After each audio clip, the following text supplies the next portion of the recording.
ท่านนั่งนะครับ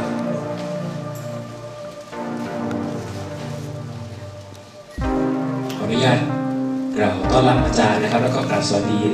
เอกอัครราชทูตนะครับผมวสินทร์บุญมาวันนี้ขออนุญาตเป็นพิธีกรนะครับดำเนินรายการในวันนี้นะครับเดี๋ยวลำดับเริ่มแรกนะครับเดี๋ยวจะขอเชิญอาจารย์ดร.สุเมธนะครับจุดธูปเทียนบูชาพระนะครับผม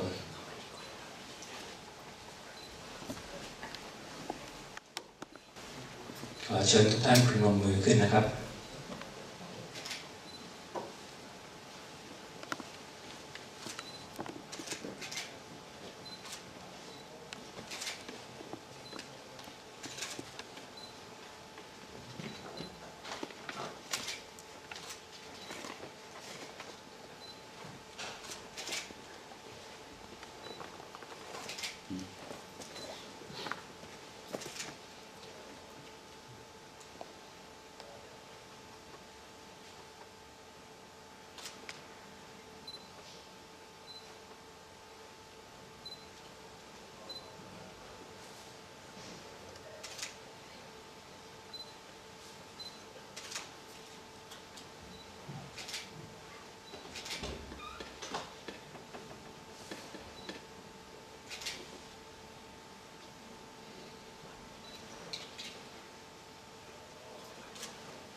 ขอเชิญอาจารย์ดร.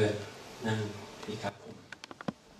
ลำดับต่อไปเดี๋ยวผมจะพาทุกท่านกล่าวคำว่าอะระหังสัมมาสัมพุทโธภะคะวาพุทธังภะคะวันตังอะภิวาเทมิสวากขาโตภะคะวะตาธัมโมธัมมังนามัสสามิสุปฏิปันโนภะคะวะโตสาวกสังโฆสังฆังนะมามิขอบคุณทุกท่านนะครับกับผมในนามของประชาชนชาวไทยในเนเธอร์แลนด์แล้วก็พี่น้องที่อยู่ที่นี่นะครับนับว่าเป็นเกียรติอย่างสูงและได้รับความเมตตาจากอาจารย์ดร.สุเมธ ตันติเวชกุลนะครับเลขาธิการมูลนิธิชัยพัฒนาที่จะได้มาบรรยายพิเศษกับพวกเราในวันนี้ในโครงการพระราชดำริหลักเศรษฐกิจพอเพียงนะครับผมขออนุญาตบอกพวกเราในบรรยากาศวันนี้เพราะว่าเราทุกคนที่นี่เป็นลูกของพ่อหลวงนะครับอาจารย์มาวันนี้เป็นอาจารย์เป็นผู้ที่อยู่รับใช้ใกล้ชิดพระบาทสมเด็จพระปรมินทรมหาภูมิพลอดุลยเดชเป็นผู้ใหญ่คนหนึ่งของพวกเราเพราะฉะนั้นวันนี้ลูกๆในเนเธอร์แลนด์ทุกคนจะได้มาฟังญาติผู้ใหญ่ต้องขอเรียนให้อาจารย์ฟังว่าคนไทยในเนเธอร์แลนด์นี่เรารักกันรักสถาบันนะครับเวลามีงานต่างๆเนี่ยเราจะมาร่วมกันอย่างเช่นงานที่ดัมสแควร์นะครับคนไทยกว่า 3,000 คนได้ไปร่วมกันถวายอาลัยแก่พระบาทสมเด็จพระเจ้าอยู่หัวรัชกาลที่ 9แล้วอีกวันนี้เราก็นับเป็นโอกาสดีที่จะได้มาฟังการบรรยายพิเศษได้มาฟังสิ่งสาระต่างๆเล็กๆน้อยๆแล้วทำยังไงที่คนไทยในเนเธอร์แลนด์ซึ่งเราอยู่ในประเทศที่เราคิดว่าคนเนเธอร์แลนด์เนี่ยมีความคล้ายคลึงกับคนไทยมากเดี๋ยวเรามาฟังอาจารย์ดร.สุเมธบรรยายให้พวกเราฟังในวันนี้ขอเรียนเชิญอาจารย์ดร.ครับผมเรียนท่านเอกอัครราชทูตท่านรองอธิบดีเจ้าหน้าที่สถานทูตและพี่น้องชาวไทยที่เคารพอย่างยิ่งเหตุการณ์ในวันนี้นั้นผมก็เรียนว่าต้องขอบคุณทางกระทรวงต่างประเทศนะครับว่าได้ขอร้องให้ผมมาบรรยายซึ่งรับด้วยความเต็มใจอย่างยิ่งเพราะว่าได้เคยมาบรรยายที่อัมสเตอร์ดัมมันนานอยู่ก็ต้องผมจำไม่ได้ว่ามันเป็นอะไรนะครับคนรุ่นนั้นก็คงล้มหายตายจากเพราะว่าหลายสิบปีที่ผ่านมาแล้วนะครับวันนี้ได้กลับไปอีกก็รู้สึกมีความปลื้มปิติอย่างยิ่งในการที่จะมาเล่าบอกกล่าวเรื่องราวเกี่ยวกับพระเจ้าอยู่หัวนั้นผมถือว่าเป็นหน้าที่นะครับมีหน้าที่จะต้องดำเนินการเพราะว่าเป็นผู้ที่ได้มีโอกาสได้เข้าไปทำงานถวายพระเจ้าอยู่หัวเป็นระยะเวลา กว่า35 ปีนะครับเกือบค่อนชีวิตที่ผ่านมานั้นได้มีโอกาสที่จะถือว่าเป็นวาสนาที่ชะตาชีวิตได้กำหนดไว้อย่างนั้นโดยที่เรื่องราวเกี่ยวกับพระเจ้าอยู่หัวนั้นเป็นเรื่องราวที่เล่ากันไม่รู้จักจบนะครับถ้าคนไทยก็อยากจะฟังนะครับฟังเท่าไหร่ก็ไม่เบื่อบางคนมาบอกผมฟังอาจารย์มา5 เที่ยวแล้วผมบอกเบื่อผมยังผมยังเบื่อตัวเองเลยผมพูดซ้ำซากมาเป็นระยะเวลา20 ปี30 ปีแล้วพูดเหมือนเดิมนะครับพูดอยู่ตั้งเกือบเป็นเครื่องอัดเสียงแล้วพอถึงเป็นกดสวิตช์ปั๊บแล้วพูดเพราะทุกคนก็อยากจะให้เล่าทำไมถึงเราต้องเล่าเหตุพระเจ้าอยู่หัวเพราะเมื่อวานนี้บรรยายที่เฮกนั้นผมก็เตือนสติคนไทยด้วยกันว่าพวกเราเนี่ยบางทีเราเป็นคนผิวเผินนะครับพระเจ้าอยู่หัวเคยรับสั่งกับผมบอกนี่คนไทยเราเนี่ยชอบติดอยู่ที่เปลือกไม่ได้ลงถึงแก่นหมายความว่าทำอะไรเราทำผิวเผินเราเป็นชาวพุทธเราเจอพระพุทธรูปแล้วก็กราบเป็นจางข้าประดิษฐ์ด้วยนะครับเลยนะครับพระเริ่มสวดแล้วประนมมือท่านสวดว่าอะไรเราก็ไม่รู้เรื่องแปลไม่รู้ใช่ไหมครับเพราะว่าเป็นอย่างนั้นเนี่ยทำอะไรคือมีแต่รูปฟอร์มพระเจ้าอยู่หัวเหมือนกันเมื่อวานนี้พระตั้งสังเกตพวกเราเนี่ยชอบเห็นพระเจ้าอยู่หัวแต่ไม่ไปมองท่านเลยนะครับเราชอบได้ยินพระเจ้าอยู่หัวออกมารับสั่งเงียหูได้ยินน้ำหูน้ำตาไหลแต่เราก็ไม่ฟังท่านอีกเหมือนกันเพราะ5 นาทีผ่านไปแล้วถามเมื่อกี้พระเจ้าอยู่หัวสอนอะไรก็ไม่รู้ลืมหมดแล้วซึ่งเราไม่เคยคิดก็น่าเสียดายวันนี้ก็เราระยะเวลาสั้นๆตามปกติบรรยายที่เมืองไทยเนี่ยผมบรรยาย3 ชั่วโมงนะครับหยุดรวดไม่มีการหยุดเลยแต่วันนี้ระยะเวลาย่อลงมาแค่2 ชั่วโมงแต่อย่างไรก็ตามก็พยายามที่จะเอาเวลาไม่รู้นะครับถ้าท่านไม่เบื่อนี่ผมก็ไม่เลิกนะก็แล้วแต่ถ้าท่านหิวข้าวยกมือบอกพอแล้วผมจะได้หยุดนะครับแต่ตราบใดที่ท่านไม่พอผมยินดีเพราะวันนี้ไม่มีอะไรทำนะครับบรรยายถึงอาหารเย็นแล้วกันนี่เรื่องจากอาหารกลางวันเป็นอาหารเย็นผมก็ไม่ได้เขียนอะไรเพราะว่าเกิดเหตุขึ้นแล้วนะครับที่ลอนดอนที่ลอสแอนเจลิสนะครับแกไปจัดบรรยายตอน6 โมงครึ่งกลางเลยบางคนก็ไม่ได้กินข้าวผมก็ไม่รู้ท่านสู้ผมก็สู้ผมก็เลิก4 ทุ่มนะครับผมจะไปลงก่อนเพราะว่าไม่กินข้าวคนเดียวเที่ยงแต่เมื่อจะฉลองศรัทธาในมาทั้งทีแล้วบินมาไกลนะครับค่าใช้จ่ายก็สูงเพราะฉะนั้นก็เอาให้คุ้มก็เรียนซะก่อนว่าไม่รังเกียจเพียงแต่ว่าคุณเจ้าต้องไปฉันนั่นนะครับช่วยไม่ได้แต่บอกวันนี้เมื่อกี้หลวงพ่อท่านบอกแล้วบอกวันนี้จะฉันเลทหน่อยนะครับ11:30เลยอยากจะฟังมากๆแต่ก็รู้สึกมีการอัดเสียงไว้อะไรแล้วก็เผยแพร่ออกไปได้นะครับไม่มีปัญหาอะไรท่านทั้งหลายครับผมคิดว่า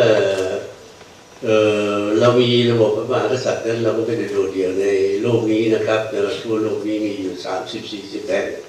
เรื่องสิ่งหน้าภาคภูมิใจได้ทราบไปว่าประเทศไหนก็มีระบบพระมหากษัตริย์แม้กระทั่งวันแลนด์ที่ท่านมาพำนักอยู่ในขณะนี้ก็ตามเนี่ยนะครับก็จะใช้ระบบพระมหากษัตริย์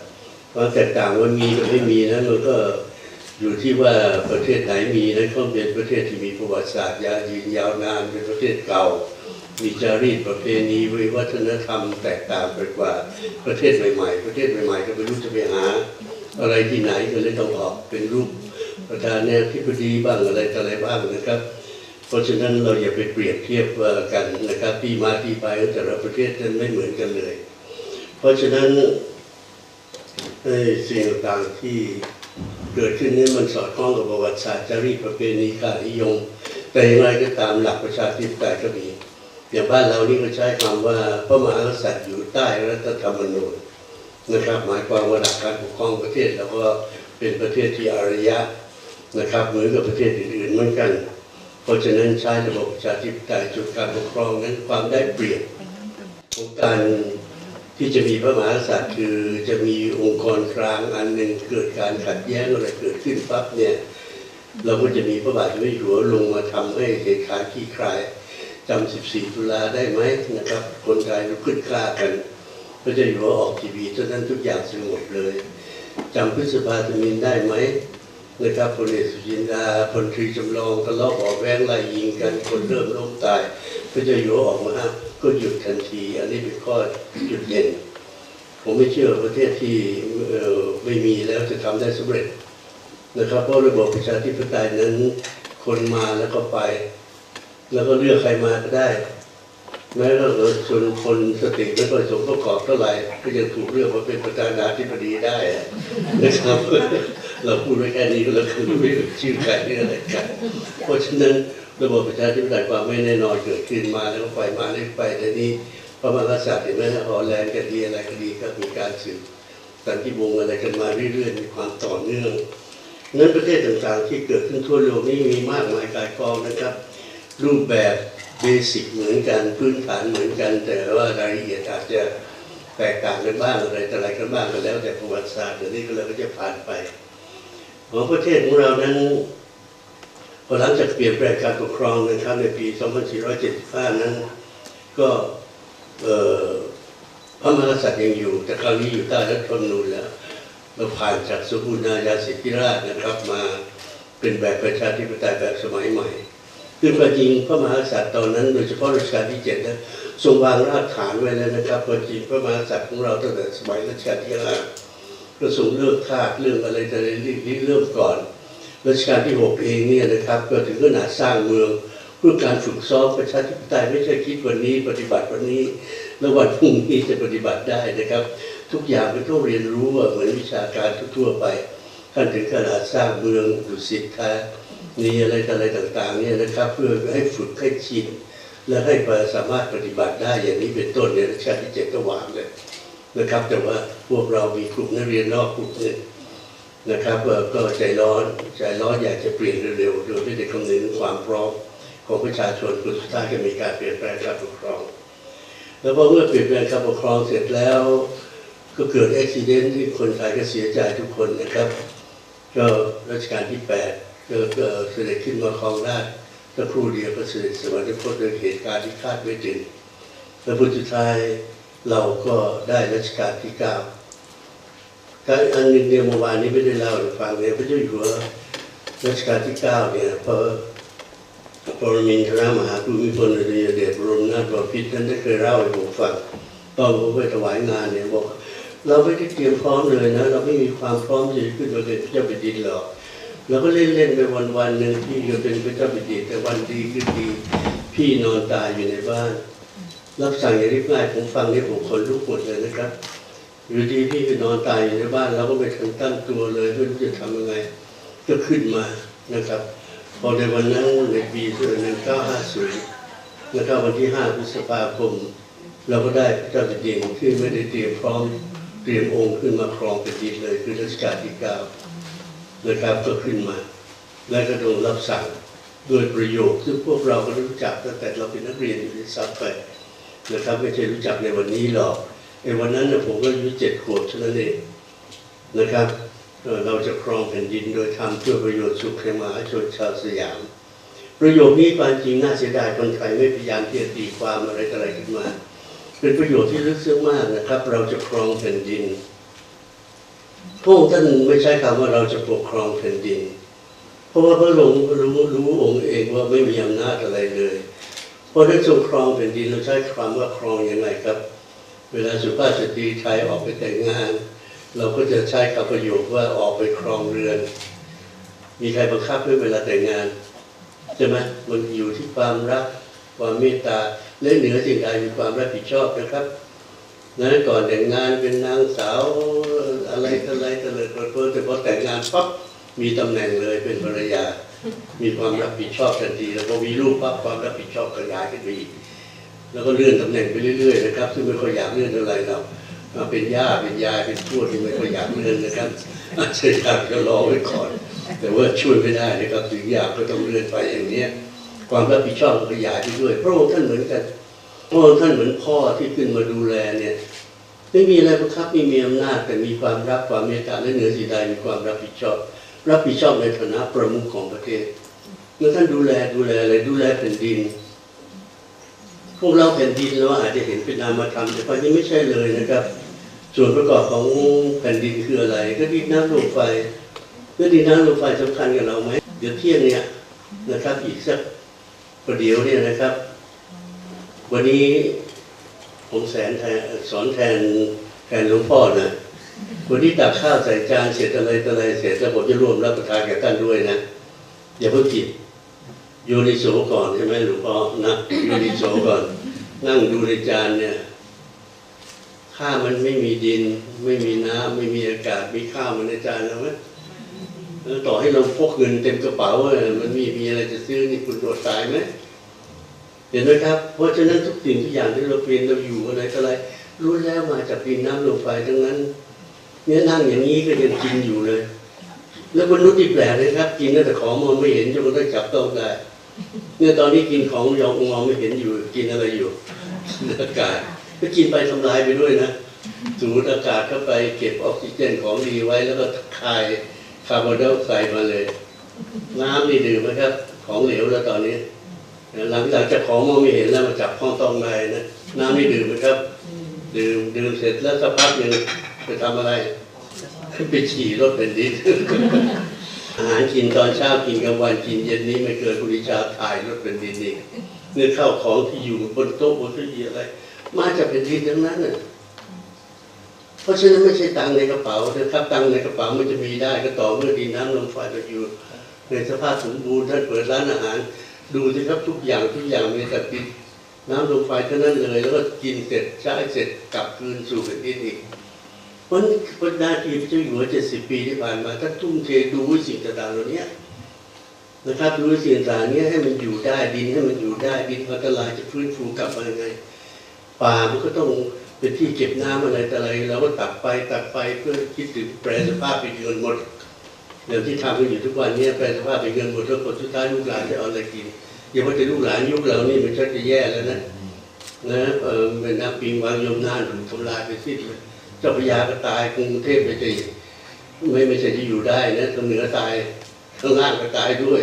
หัวใจตายร่างกายจะอยู่ได้ไหมนะครับฉันใดฉันนั้นเพราะฉะนั้นในนี้แหละครับพระองค์ท่านกำหนดเงื่อนไขในการทำงานของพระองค์ด้วยงานของพระองค์ท่านนั้นเป็นงานที่พวกเราทุกคนนั่งอยู่ในที่นี้ทำได้ทั้งนั้นเลยเนื้อไปรักษาดินไปปลูกป่าไปปลูกต้นไม้รักษาอากาศให้มันบริสุทธิ์อย่าทิ้งขยะเลี่ยราดเลยนะถ้าเราทำได้หรือเปล่าเพราะฉะนั้นท่านไม่ได้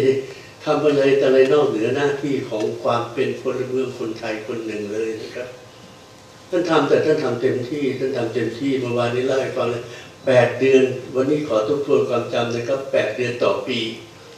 พระองค์ท่านประทับข้างนอกนะครับเชียงใหม่2 เดือนสกลนคร2 เดือนนราธิวาส2 เดือนหัวหิน2 เดือนขอโทษครับท่านไม่ได้ไปตากอากาศนะครับเป็น2 เดือนที่โหดที่สุดไปในที่ไปเดี๋ยวจะมีภาพแสดงให้ไปในสภาพถึงชุดรัตนดาไปในที่สบายแล้วก็ไม่ไปหรอกเพราะสบายแล้วไม่ต้องกังวลนะครับไปในที่คนยังไม่ไปกันหน่วยราชการไปไม่ถึงนะก็ถึงไปผมเองเนี่ยมามีโอกาสได้ถวายปีครึ่งเดียวทรงงานมาทั้งหมด70 ปีมากกว่าอายุของพวกท่านที่นั่งทั้งหลายนี่ในห้องนี้ก็ดูหน้าแล้วอายุ20 กว่าแค่นั้นเลยเกิดมาเท่าไหร่ก็บวกเลยนะเพราะฉะนั้นเป็นปริญญาโดยยาวนานมากจนละ8 เดือนต่อปีเป็นเวลา70 ปีแล้วผลสุดท้ายท่านก็เสด็จสวรรคตเพราะสิ่งที่ท่านทำให้เราจำได้ไหมครับพอถึงตอนช่วงสุดท้ายกระดูกสันหลังสุดเลยนะท่านถึงพระราชดำเนินไม่ได้นั่งรถเข็นตลอดแล้วตอนนั้นก็สุดมาโดยตำรับท่านทำเพื่อพระองค์เองเหรอไม่ใช่ทำให้เราลูกหลานเราอยู่ได้ยังไงเพราะว่าเราต้องพึ่งดินน้ำลมไฟต้องพึ่งแผ่นดินและโดยธรรมะคือหลักการถึงแม้ท่านจะทำนี้ท่านก็ไม่ทำโดยตามอำเภอใจต้องดีและถูกต้องพระพุทธเจ้าครับเขาได้แปลธรรมะให้ผมฟังกระทัดรัดอย่างนี้เลยแปลว่าดีและถูกต้องความดีต่างๆบางทีไม่ถูกต้องก็มีนะเราไปช่วยโจรอะไรต่างๆบางทีไม่ถูกต้องนะครับบางทีถูกต้องตามกฎหมายแต่ไม่ดีก็มีไปจดทะเบียนที่เกาะเวอร์จินไอแลนด์เกาะเคแมนนี่ผิดกฎหมายแต่ว่าจะหนีภาษีมันดีเหรอเห็นไหมครับเพราะฉะนั้นเวลาประกอบธรรมะนี่คือต้องดีและถูกต้องพร้อมๆกันด้วยนะครับอย่างนี้เป็นต้นและนอกเหนือไปจากนั้น เนี่ยแล้วก็ตั้งข้อสังเกตเลยว่าทรงเอ่ยคำว่าธรรมาภิบาลก่อนฝรั่งมา50 ปี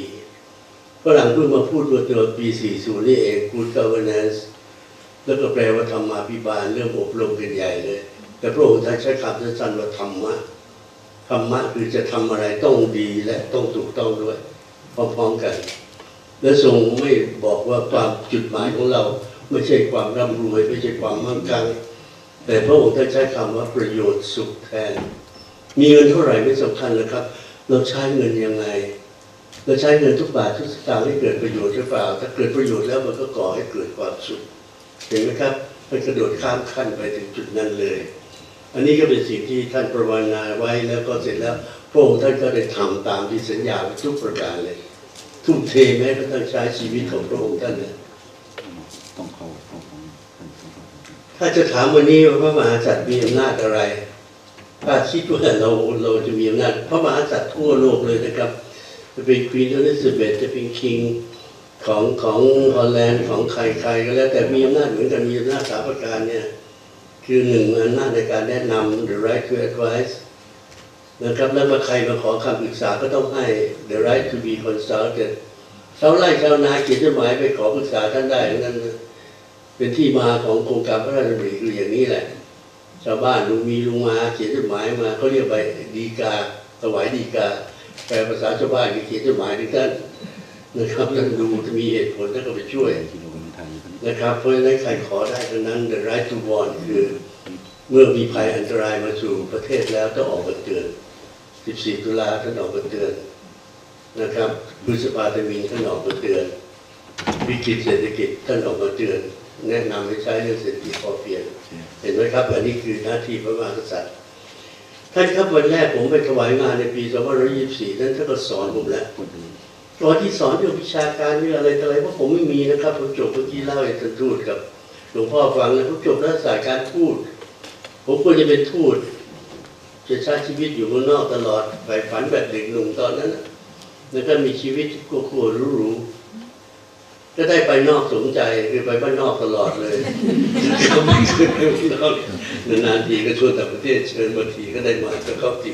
โลกนั้นใช้ชีวิตอยู่ในต่างจังหวัดอยู่ในบ้านนอกตลอดอยู่ในป่าในดงเลยนะครับไม่ใช่บ้านนอกอย่างเดียวนะครับจะไม่เสียใจวันแรกที่จะเข้าไปถวายงานนั้นพอรู้ว่าจากผมไม่ได้อยู่ในวังนะครับผมหน่วยงานผมสังกัดสำนักนายกตอนนั้นยังไม่เกษียณพอรู้ว่ามีหน่วยงานที่จะรัฐบาลตั้งขึ้นมาให้ถวายงานพระองค์ท่านนั้นท่านเรียกไปเฝ้าเลย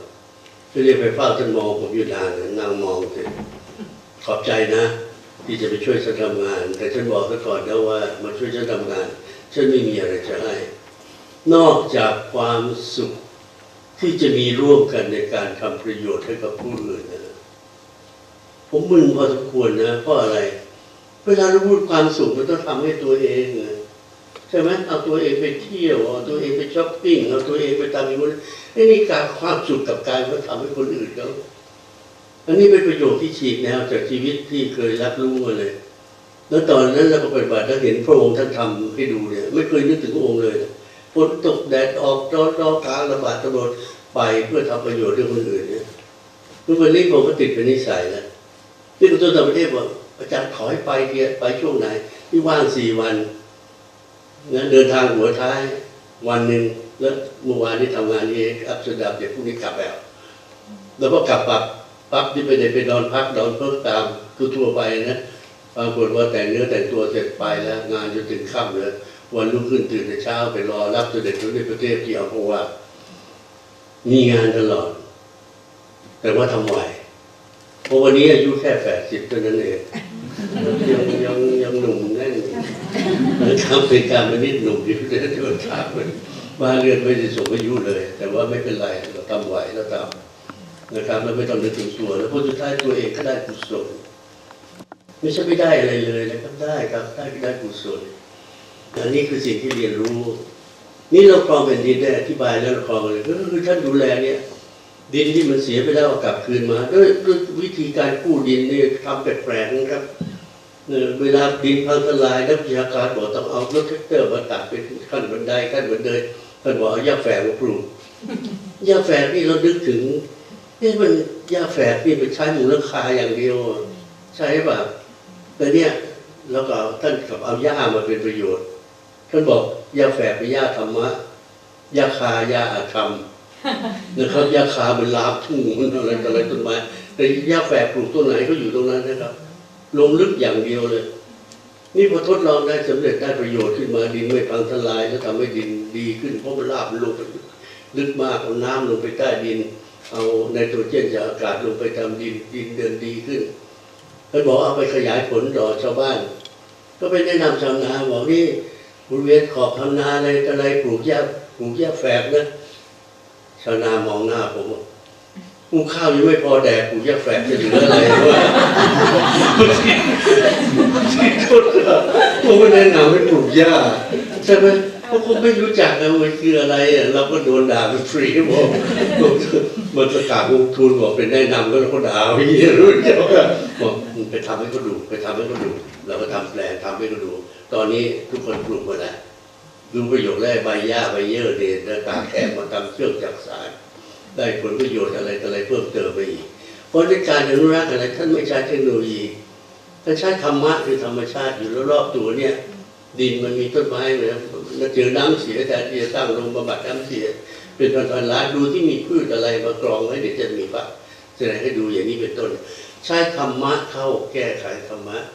พวกท่านบอกพระพุทธเจ้าสำเร็จในธรรมะนั่นเองพระพุทธเจ้าสำเร็จใต้ต้นไม้ใช่ไหมนะแล้วก็ที่ตั้งไม่ใช่ยาคานะครับเดี๋ยวยาคามาปูภาษาอินเดียแปลแล้วเป็นยาแฝกครับพระพุทธเจ้าสำเร็จบนเอายาแฝกมาปูแล้วน่าสำเร็จในธรรมชาติสัจธรรมเจอในธรรมชาติครับตอนนั้นมหาวิทยาลัยก็ไม่ได้สอนให้สำเร็จได้หรอก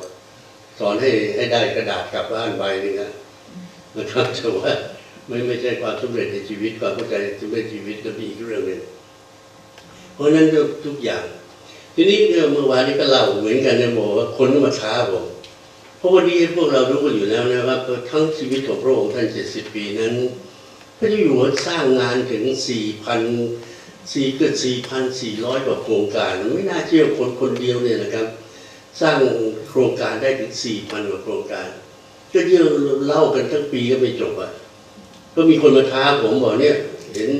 ไปบรรยายที่ดูที่นี่เก่งจริงสรุปเป็นงานพระเจ้าอยู่หัวหยิบกระดาษใบเดียวได้ไหมผมบอกหวานหมูเลยได้แต่ตอนนั้นไม่รู้ว่าทำไงนะพวกนี้จะว่าอะไรวะ 4,000 โครงการจะใส่ไปในกระดาษใบเดียวได้ยังไงแต่ผลสุดท้ายเป็นนึกออกตอนคืนนอนนึกออกได้ปัญญาขึ้นมาตามที่พระเจ้าอยู่หัวสอนไว้ผลสุดท้ายก็ออกมาเป็นคำพูด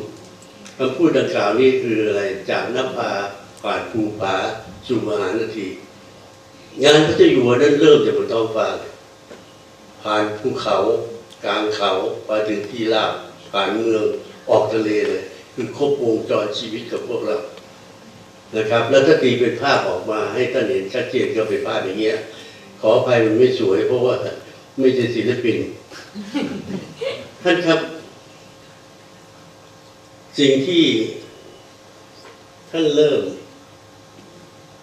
ตั้งแต่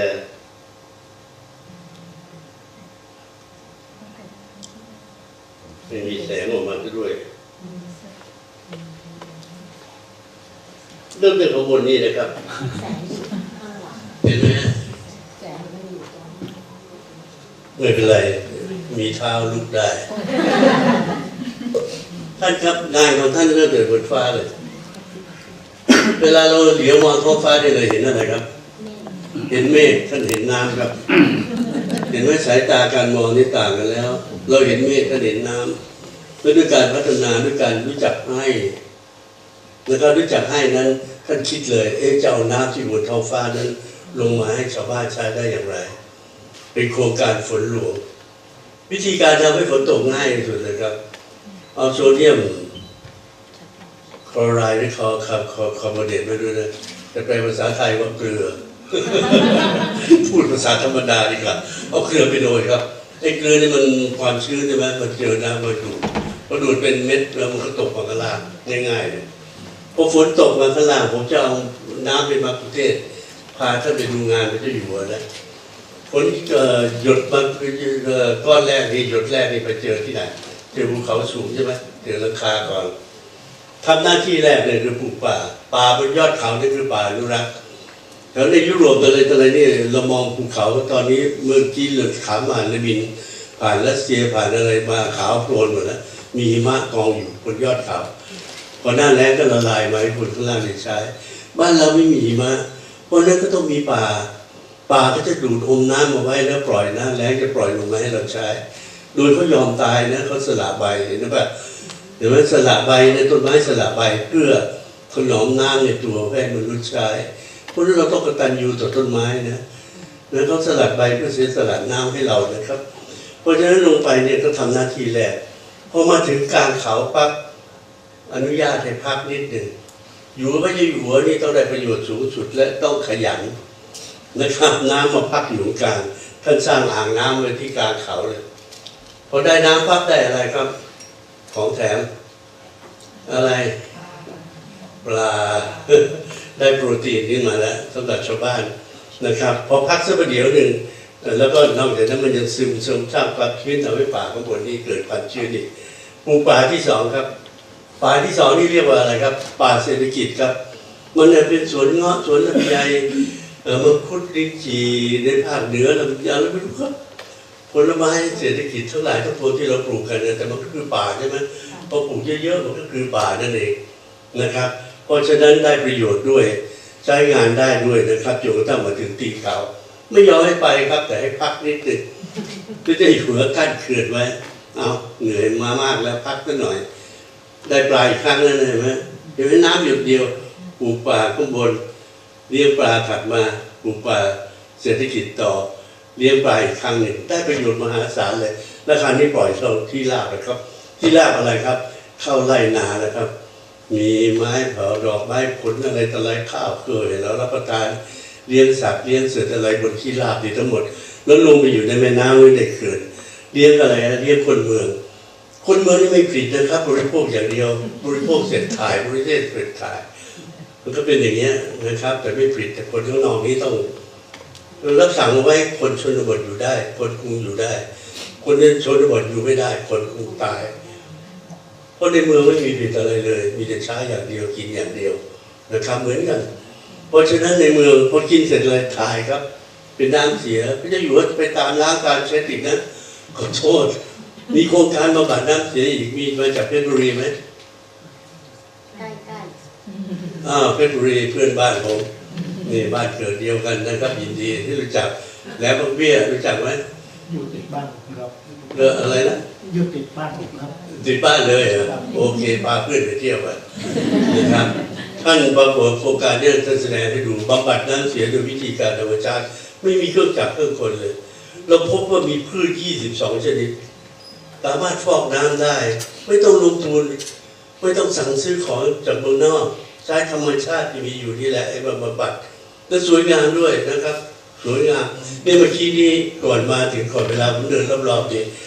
มีลักษณะเงี้ยมีสายเงี้ยแล้วมีพืชน้ำอยู่ข้างๆนั่นแหละเขาทำฟอกน้ำอยู่ในตัวนะครับหลวงพ่อมีบ่อฟอกน้ำโดยธรรมชาติอยู่ข้างหลังแล้วนะธรรมชาติเขามีอยู่แล้วเพียงแต่เราค้นพบไหมปรากฏว่าฟอกใช้แปลงพืชแปลงแล้วมีบ่อสาดตกตะกอนอะไรไปจนกระทั่งน้ำสะอาดเราส่งน้ำเข้าห้องแลบปรากฏได้มาตรฐานปล่อยลงทะเลปล่อยก่อนลงทะเลนี่เอาป่าชายเลนป่าโครงการให้ฟอกอีกคนหนึ่งก็แถมไม่ได้อันนี้ส่งด้วยเพราะป่ามันถูกบำบัดมาแล้วในนั้นมันยังมีจุลินทรีย์อะไรเลี้ยงกุ้งเลี้ยงปลาเลี้ยงอะไรต่ออะไรนะครับลูกกุ้งลูกปลาที่เขาโตในป่าโครงการนั้นมีความอุดมสมบูรณ์มากเลยนะครับที่นี่ถ้าใครเป็นเพชรบุรีนะครับให้เพื่อนชาวเพชรเนี่ยพาไปแล้วกันนะครับแล้วบอกผมด้วยเดี๋ยวผมจะเลี้ยงข้าวที่นั่นนะครับในฐานะเป็นเจ้าของบ้านเนี่ย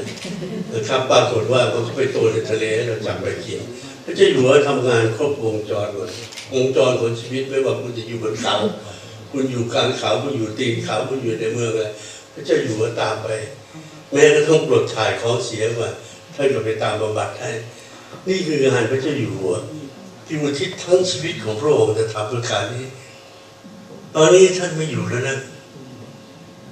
ท่านประทับอยู่ข้างบนนะตอนนี้อาจจะกำลังดูอยู่ด้วยว่าไอ้สุเมธมันพูดคุยโม้หรือเปล่านะครับ ตอนนี้ทุกอย่างอยู่ในมือแล้วนะเมื่อกี้ที่เดินเข้ามาเนี่ยมีนิทรรศการมีอะไรทั้งหลายเรานิทรรศการของมูลนิธิชัยพนามมาแสดงอยู่ข้างหลังแผ่นดินอยู่ในมือของเราแล้วนะครับตอนนี้เหลือว่าคนไทยจะทำต่อไหมท่านสอนมาถึง70 ปีน่าจะบรรลุบ้างแล้วนะทุกสิ่งทุกอย่างดินน้ำลมไฟท่านสอนหมดแล้วเราจะทำตามหรือเปล่าและไม่ต้องทำถวายท่านเพราะท่านเป็นตัวการแล้วท่านอยู่หมดแต่เราต้องทำเผื่อลูกของเราที่เราใช้แผ่นดินต่อและหลานของเราจะต้องอยู่บนแผ่นดินนี้ต่อจะทำให้ยั่งยืนยังไง UN ยังเดินตามไม่ใช่อยู่เลยวันนี้ UN บอก SDG Sustainable Development Goals เหมือนเขาจะอยู่แล้วสอนเป๊ะเลย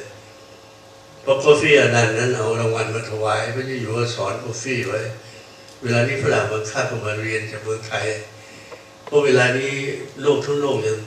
เต็มไปด้วยกิเลสตัณหาอยู่นะระบบทุนนิยมเสรีนิยมนี่ทำลายโลกอยู่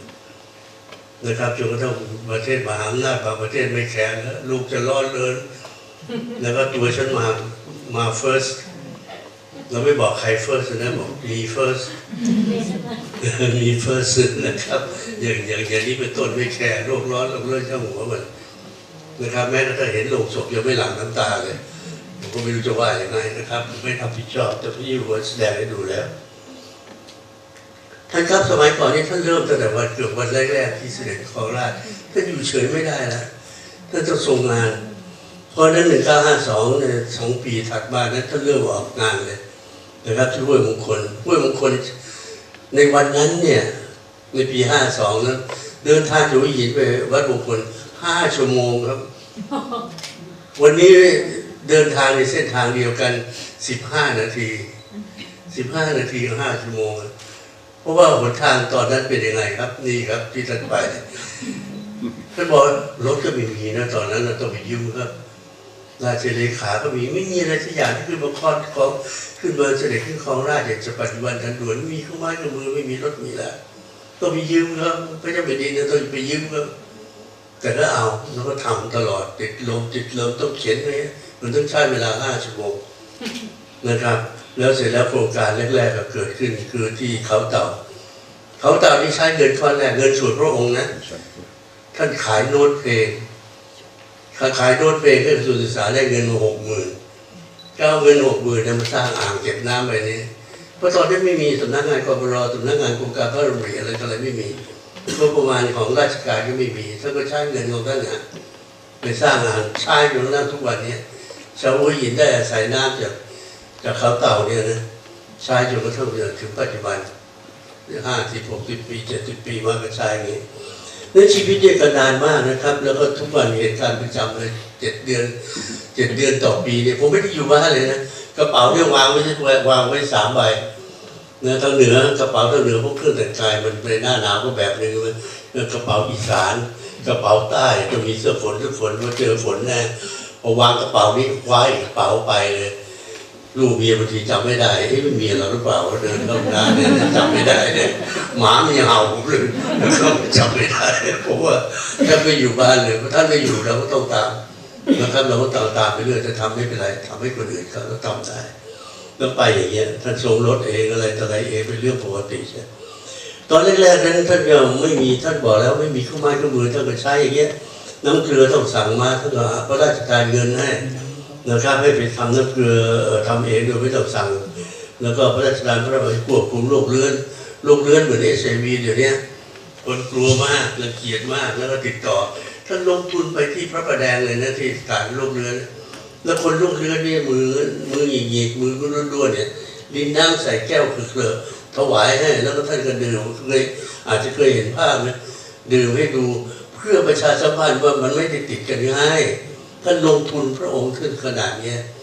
เนี่ยวันนี้เรารู้อยู่แล้วโรคเรื้อนไม่ติดกันง่ายแต่คนโรคเรื้อนเน่านิ้วกุดเอาแก้วน้ำมายื่นให้เราดื่มเรากล้าดื่มไหมถามจริงๆเลยกับไข้เราอย่างนี้เรายังตะกิดตะขวงใจเลยนะแต่ท่านอุตส่าห์ทำให้เพียงแต่ว่าอยากจะให้คนเข้าใจแล้วเรือรู้ว่าคนอยู่ริมน้ำเยอะต้องสร้างเรือเวชพาหะในภาพเนี่ยนะครับเพื่อไปให้บริการต่อคนอยู่ริมน้ำแล้วสร้างหมู่บ้านชาวบ้านมาฝึกเพราะว่า 70%นี่ไม่ต้องไปถึงมือหมอหรอกปวดท้องปวดหัวอะไรต่ออะไรต่างๆนี่ก็สามารถจะรักษาได้เกลือไอโอดีนชาวเขานี่เป็นทางเหนือเป็นโรคหมดต้องเป็นโรคหมดเลยเพราะว่าแล้วก็กระทรวงสาธารณสุขก็เอาไอโอดีนไปเติมในถังน้ำในอะไรต่ออะไรให้ดื่มท่านบอกโอ้ยไปตั้งแก้ปลายเหตุนะไปต้นเหตุเลย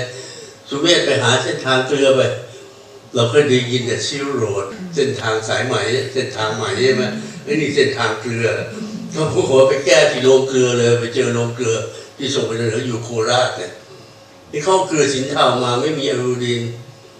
ก็บอกจ่ายเงินเลยโรงงานละ50,000ติดให้ฟรีเลยเติมไอโอดีนที่ต้นทางเลยแล้วคราวนี้มันจะไปขึ้นเขาลงห้วยช่างหัวมันมีไอโอดีนแล้ว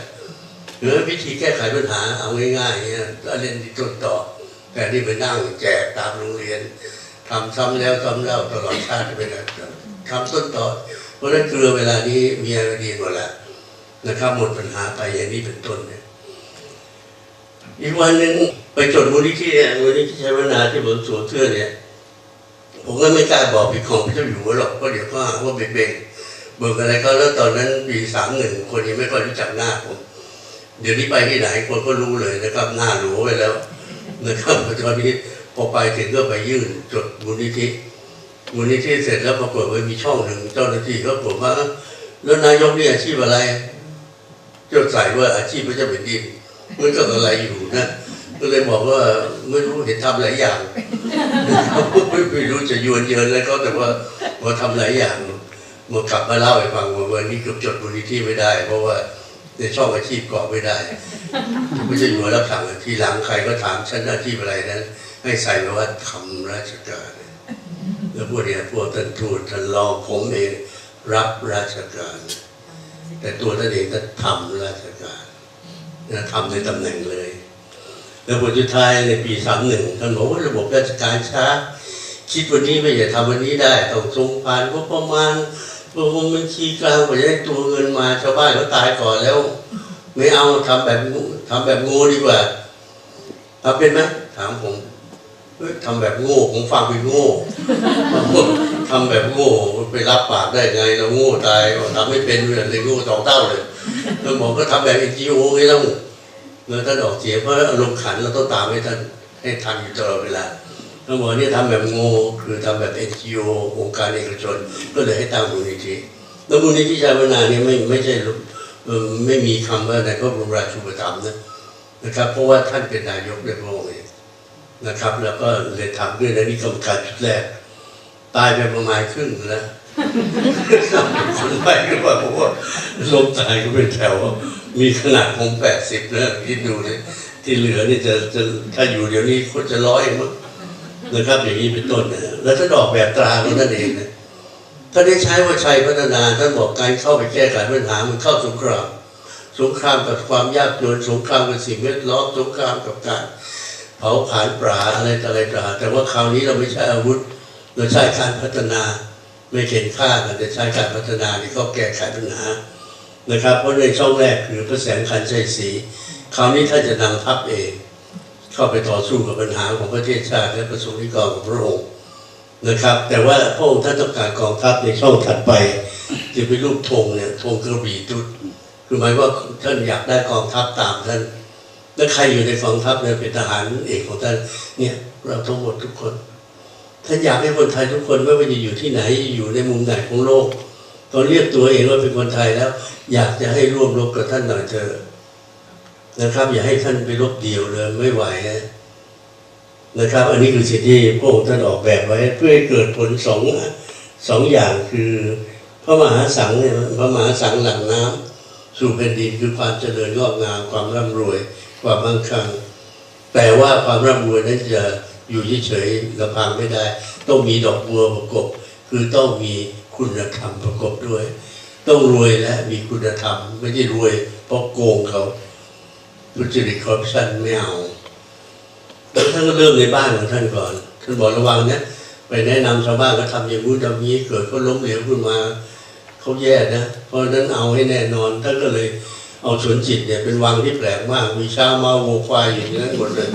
นามีสวนมีอะไรไม่รู้เป็นวังแห่งเดียวในโลกที่มีอย่างนั้นนะ นะครับเรากลับไปดูกันแล้วกันบางทีถ้าเกิดมีวิธีการสอนที่แยบยลนะบางทีน้ำมันบ่าก็แบบนี้เวลาแม่น้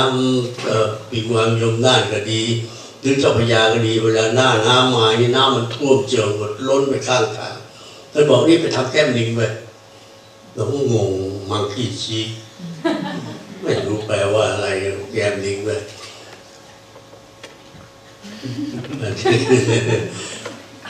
แล้ววิธีสอนท่านได้ไหมท่านบอกไม่เข้าใจเหรอทำแก้มลิงผมไม่เข้าใจเอ้าพรุ่งนี้ไปนั่งดูลิงไปผมก็ไปในวังมีกรงลิงอยู่กรงผมก็ไปนั่งมองแล้วเอากล้วยไปเยอะๆไปบอกผมว่าซื้อกล้วยไป2 หวีแล้วแต่แล้วไปนั่งจ้องลิงอยู่มันก็จ้องผมก็จ้องมัน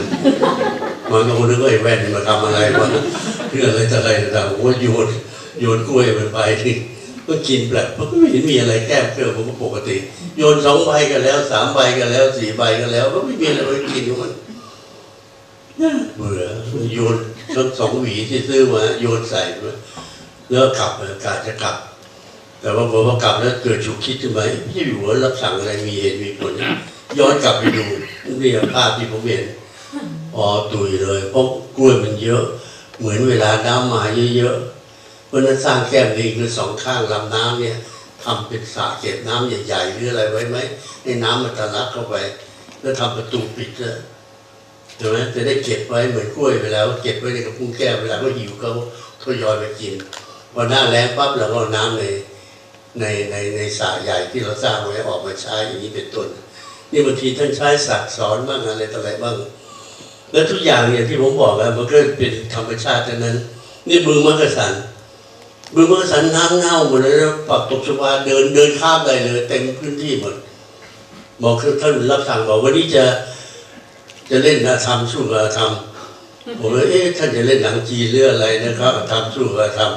เหมือนอย่างที่เราดูหนังจีนเราเจอคำนี้อยู่บ่อยๆไม่ใช่อะไรน้ำเน่าก็อาธรรมตกชวาก็อาธรรมให้มันสู้กันนี่วิธีการสู้มีอะไรก็ทำปักตกชวาอย่าให้มันเต็มพื้นที่เอาไม้ไผ่ไม่เปื่อยของง่ายๆของถูกๆไปกั้นเนี่ยเป็นล็อกๆเพื่อให้น้ำมันเจอสัมผัสแสงอาทิตย์เหมือนจะได้ฆ่าเชื้ออะไรบางตัวมันจะได้สัมผัสออกซิเจนจะได้บรรจุลงในน้ำปักตกชวาเองก็ดูดซึมซับเอาคาร์บอนไดออกไซด์มาแล้วก็ปล่อยออกซิเจนลงไปในน้ำมันก็ฟอกน้ำไปในตัวพักเดียวปรากฏว่าน้ำสะอาดเลยตอนหลังมีปลาขึ้นมาเลยโอ้ชาวบ้านลงไปจับปลาสลิดปลาหมออะไรเต็มเลยปลาที่นี่เวลาทอดในกระทะไม่ต้องใส่น้ำมันตัวมันย่องเลยเพราะว่าอะไรรู้ไหมเพราะว่ารถไฟเขามีโรงซ่อมอยู่ข้างเขาเทน้ำมันเครื่องไปในนั้นมันกินน้ำมันเครื่องไปด้วยตัวมันแบบเชื่อมไปตัวผลสุดท้ายน้ำสะอาดนะครับอย่างนี้เป็นต้นเนี่ยเพื่อสอนหลายอย่างนะอย่างโดยต้นพวกข้าราชการไปถึงต้องไปสอนชาวบ้านเขาทำอย่างโน้นอย่างนี้บางทีชาวบ้านเขารู้ดีกว่าเราก็สอนเลยว่าให้ชาวบ้านเขาเป็นครูนะแล้วเราคอยแนะเขาเท่านั้นเองนะครับอย่าที่ไปสอนพระองค์ท่านก็ยังปรึกษาหารือชาวบ้านเนี่ยภาพที่เห็นเนี่ยเป็นว่าภาพปกตินะครับจะใส่เสื้อไม่ใส่เสื้อเฝ้าได้ทั้งนั้นเนี่ยข้าราชการก็มีปกติครึ่งท่อนแต่ชาวบ้านจะมีชุดครึ่งท่อนเขาเฝ้าคือมีแต่ท่อนล่างท่อนบนไม่มีอย่างนี้เป็นต้นเนี่ยนะครับแล้วพวกเราเนี่ยทำอะไรก็หวังจะได้กำไรอย่างเดียวบางครั้งไม่ต้องลงทุนไปก่อนนะครับถนนหนทางต้องยอมเสียเงินไปก่อนเพราะฉะนั้นได้คิดว่าอย่าไปคิดหวังกำไรอย่างเดียวขาดทุนคือกำไรนะครับขาดทุนคือกำไรยอมลงทุนซะก่อนแล้วเดี๋ยวกำไรมันก็จะกลับมาเองอย่างนี้เป็นต้นเนี่ยอีกวันนั้นรับสั่งบอกนี่ไปหาซื้อที่แถววัดที่สระบุรีให้สักชิ้นได้ไหมนะครับอยากจะอย่างนี้คืออยากจะให้มีระบบโบวรคือบ้านวัดโรงเรียนหรือบ้านวัดราชการแล้วบอกว่ามาถึงไปทำบุญที่วัดก็ขออภัยหลวงพ่อเลยนะมาถึงแต่ประมาณฟังเทศฟังธรรมแล้วกลับบ้านไม่เอาพอฟังเทศทำทานเสร็จแล้วอะไรเดินหลังวัดมีแปลงเกษตรอยู่สอนตัดต่อมาอย่างไงอะไรคือได้ความรู้ไปด้วยได้ธรรมะด้วยได้ความรู้ด้วยจะได้กลับไปเป็นประโยชน์แต่อยากจะพบราชการบอกหลวงพ่อไว้หลวงพ่ออยากพบข้าราชการกรมนั้นกรมนี้ข้าราชการเกรงใจพระ ไม่เกรงใจชาวบ้านหรอกชาวบ้านนัดไม่มาหรอกแต่ถ้าหลวงพ่อนัดแล้วมาเห็นความแยบยลนั่นไหมมันใช้ระบบสังคมเนี่ยเป็นประโยชน์ด้วยเพราะนั้นก็เลยแอบไปซื้อที่แล้วบอกเก็บเป็นความลับอยู่อย่าเพิ่งบอกใครว่าฉันซื้อก็เลยปลอมตัวเป็นพ่อเลี้ยงสุเมธไปซื้อที่นะครับนั่งรถไปพยายามเปลี่ยนรถไม่ใช่รถราชการก็ไปเจรจาพวกชาวบ้านก็ลองทะมึงทึงเลยเขาแก่จะมาแอบล่าซื้อที่ดินอีกแล้วนะครับก็ว่าจะซื้อไปทำไมวันนั้นเราผู้ใจบุญจะซื้อเสร็จแล้วทำประโยชน์กลับคืนให้ชาวบ้านก็มีอย่างนี้ด้วยเหรอซื้อไปเสร็จแล้วจะได้ประโยชน์กลับคืนมาไม่เชื่อนี่เพราะเรานั่งฟิงฝาอยู่ชาวบ้านก็อยู่คนนั้นที่นี่ข้างหลังฝาเนี่ยมีปฏิทินแขวนอยู่ที่เราไม่ได้สังเกตหรอกชาวบ้านเขามองข้างล่างเห็นหน้าข้างล่าง3-4 คนมองปฏิทินมันหน้าเดียวกันทั้งนั้นเลยปรากฏในปฏิทินนั่นพระเจ้าอยู่หัวเสด็จที่ไหนเนาะแล้วมีพวกเราตามเสด็จเป็นแถวเลยมันเหมือนคนเดียวกันนี่ข้างหลังความลับแตกเลยพระเจ้าอยู่หัวใช่ไหมเขาสรุปเลยก็เลยต้องยอมรับว่าเป็นพระเจ้าอยู่หัวปรากฏว่าซื้อที่ในราคาถูกเลยแล้วก็มีชาวบ้านแถมมาด้วยเพราะท่านบอกให้ทำทุกอย่างขุดสระเลี้ยงปลายกล่องปลูกผักปลูกอะไรเอาให้ครบมีนาเนื้อให้พร้อมชาวบ้านทำบุญเสร็จก็ไปเรียนรู้วิธีทำงานข้าวพันธุ์ใหม่เป็นยังไงใส่ปุ๋ยคอกเป็นยังไงได้ผลแค่ไหนจะตัดทอนชำอะไรต่ออะไรไม่รู้สอนเกี่ยวกับเรื่องเกษตรทั้งหมดเรื่องชีวิตของชาวบ้านส่วนมากเกษตรทั้งนั้นนะครับผลสุดท้ายก็เลยกลายเป็นทฤษฎีใหม่อย่างนี้เป็นต้นเนี่ยนะครับอันนี้ก็เกิดขึ้นแล้วที่เขาวงกาฬสินธุ์บอกว่าไปถึงน้ำแห้งไปถึงเมื่อเนี่ยเอาน้ำที่ไหนปลูกข้าวเขาตอบว่าไงมั้ยเอาน้ำค้างเกิดมาผมก็ได้ยินเนี่ยเกษตรน้ำค้างไม่เคยได้ยินที่ไหนเลยเข้ามาบางคนมันมีเลยอาศัยความชื้นในอากาศเอามีดแซะเอาเม็ดข้าวไปปลูกรวงข้าวเนี่ยมีเม็ด2 เม็ดนะนี่ถ้าบินเฮลิคอปเตอร์มาบอกว่าเดี๋ยว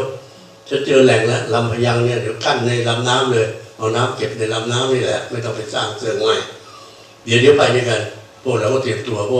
พวกเราจะต้องนำเสด็จท่านปรากฏว่าดึงชาวบ้านขึ้นรถคุมคนนุ่งผ้าขาวม้าอยู่ที่ซ้ำไปถามจักลำพยังบอกจักเอาลากขึ้นรถเลยแล้วเราก็ตายใจไม่ดูแผนที่ไม่ดูเลยชาวบ้านไปยังไงไปซื่อเลี้ยวซ้ายเลี้ยวขวาเลี้ยวซ้ายไปมาแล้วมันมืดแล้วตอนนั้นไปถึงเจอคณาก็ไปไม่ได้เลยแต่ไปไม่ได้เลยนะครับปรากฏว่าพระเจ้าอยู่หัวตามหลังมาเสด็จลงจากรถไปไหนจะไปไหนหลงตั้งแต่แยกแรกแล้วคนพาพระเจ้าอยู่หัวหลงเป็นสมัยก่อนนี่หัวหลุดจากบาปแล้ว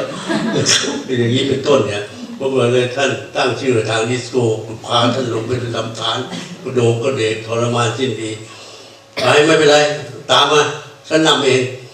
ขาไปนำเสด็จขากลับตามเสด็จตามท่านแล้ววันสุดท้ายก็ไปถึงเนี่ยแล้วต้องรอดรั้วทหารก็ใจร้อนโค่นทับรั้วเลยถอนเสาแล้วให้มันนอนไปกับพื้นน่ะท่านมีขนาดนี้ความละเอียดของท่านเยอะมากถ้าเหลียวกลับมาอย่าลืมพรุ่งนี้มาซ่อมก็นะตื่นหมดไม่มีอะไรจะรอดสายตานั้นได้อีกครั้งหนึ่งตามเสด็จอยู่ในเครื่องบินมีผมก็อยู่ท้ายเครื่อง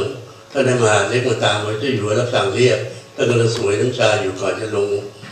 อาหารว่างอยู่ก่อนจะลงเครื่องจนมาถึงหมดเนี่ยแม่น้ำโขงมันขึ้นมาเนี่ยแล้วมีลำคลองเยอะแยะไปเลยนะพอน้ำแม่โขงลงน้ำก็ไหลขับลงแม่น้ำโขงเสียประโยชน์ไปทำประตูเลยก็ลำนั้นปากให้เขียนให้นะไอ้ตรงหัวกลมๆนั่นคือหนองสนมนะครับที่สกลนครไอ้ลำยาวๆแล้วมีขีดคือประตูน้ำที่สร้างแล้วก็ไอ้ที่ขีดข้างหลังคือแม่น้ำโขงนะครับขีดเสร็จแล้วก็ยื่นให้ผมก็ทูลไปบอกเหมือนตัวยึกยือเลยท่านบอกดีแล้วตั้งชื่อโครงการนี้ว่าโครงการยึกยือเป็นรหัสลับที่เรารู้กันคือเวลานี้เสร็จแล้วนะผมไปน้ำโขงขึ้นเปิดประตูหมดให้น้ำโขงเข้าแล้วบรรจุในหัวตัวหนองเนี่ยคือหนองสนมพอน้ำลดจะลดปั๊บปิดประตูเลยขังน้ำไว้ให้ใช้บางทีท่านบริหารน้ำง่ายๆอย่างเงี้ยเวลามาเก็บไว้เวลาไปอย่าให้เขาไปต้องการเท่าไหร่เก็บไว้อย่างนี้เป็นต้นพอลงไปภาคใต้เจอปัญหาอีกแบบหนึ่งก็หัวดินเกลียวข้างใต้นั้นมีกรดกรรมฐานเยอะมากเลย ท่านก็ไปโดยมากท่านจะถามข้อมูลจากชาวบ้านท่านก็ยื่นหน้าไปถามว่าถามนี่แถวนี้ดินเปรี้ยวไหมชาวบ้านมองหน้าไม่เคยกินท่านบอกเราถามผิดไปท่านต้องการถามว่าเปรี้ยวนั่นคือมีเคมีอยู่หรือเปล่าชาวบ้านก็ไม่เข้าใจเขาคิดว่ารสมันเปรี้ยวหรือเปล่าก็เลยตอบมาซื่อบางครั้งก็ไปเจอกล้วยรับเสด็จเป็นเข้าหมู่บ้านนึงมีกระถินอยู่เป็นรั้วแล้วมีกล้วยอยู่ถนนรถทางนี้ไม่ปล่อยที่ว่างไว้เลยมีต้นไม้ต้นหมากรากไม้เนี่ยสมเด็จกล้วยรับเสด็จนะทำไมกล้วยรับเสด็จดูปลีมันสิแล้วมันก็มีปลีทุกต้นนะทุกต้นเลยนะออกปลีพร้อมกันเลยเราไม่มีความรู้แต่พระองค์ท่านรู้หมดท่านได้ใช้ชีวิตอยู่ข้างนอกก็ตามเนี่ยแต่ท่านรู้จักเมืองไทยหมดนะปรากฏว่าเป็นลองสังเกตดูนะเวลากลับเมืองไทยคราวหน้าไอ้กล้วยเนี่ยมันจะออกไปทิศเดียวแต่มีแผลงมาเหมือนกันนะคนเรามีแผลงเนี่ยบางต้นมันสวนทางไปตามปกติถ้าผมจำไม่ผิดออกทางทิศตะวันตกพระอาทิตย์ตกดินเนี่ยไอ้ปลีกล้วยมันจะลงไปทางด้านนั้นนะครับปรากฏว่าไอ้กล้วยที่หมู่บ้านนี้ออก4 ทิศเลยทิศซ้ายทิศขวาเลยอะไรเพราะว่าเพิ่งฝังไว้เมื่อวานนี้อยากจะโชว์ผลงานพระเจ้าอยู่หัวก็เลยขุดทั้งต้นเลยมาฝังไว้ที่ลืมไปไม่รู้จักธรรมชาติก็เลยฝังเป็น4 ทิศเลยไม่เรียงปลีให้ดีๆโกหกไม่สนิทว่างั้นท่านมองปั๊บท่านรู้เลยว่าโกหกท่านนะครับก็มีเรื่องเล่าแปลกๆด้วยเนี่ยคนแต่งมาถอดเสื้อนี่คือลุงวาเดงที่สายบุรีวันหนึ่งท่านเสด็จไปที่พรุแค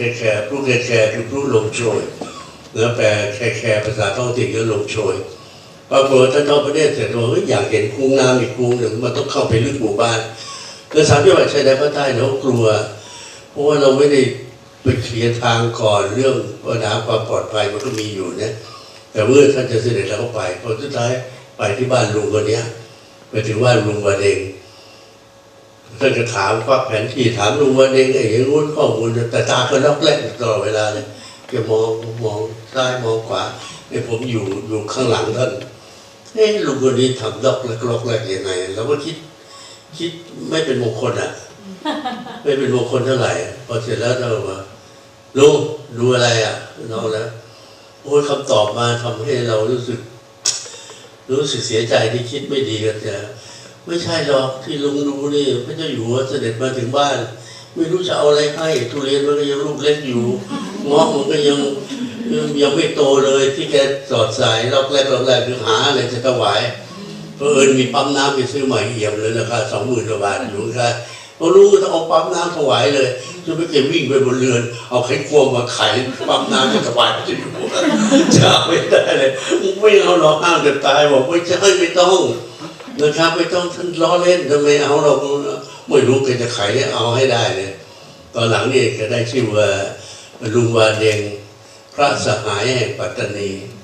นะโคมาแล้วมีสื่อมวลชนไปถามบอกลุงมีความเห็นยังไงกับแบ่งแยกดินแดน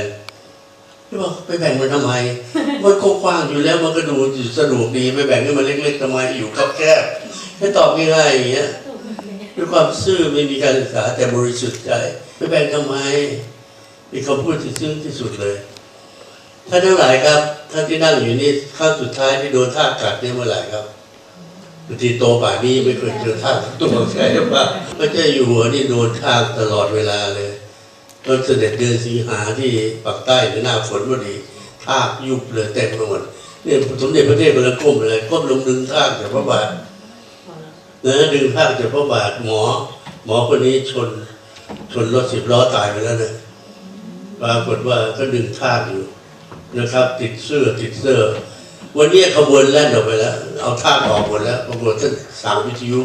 หยุดขบวนสักประเดี๋ยวขอหยุดจับตัวยึกยือก่อนปรากฏมีตัวหนึ่งติดพระศอยู่ใช่ไหม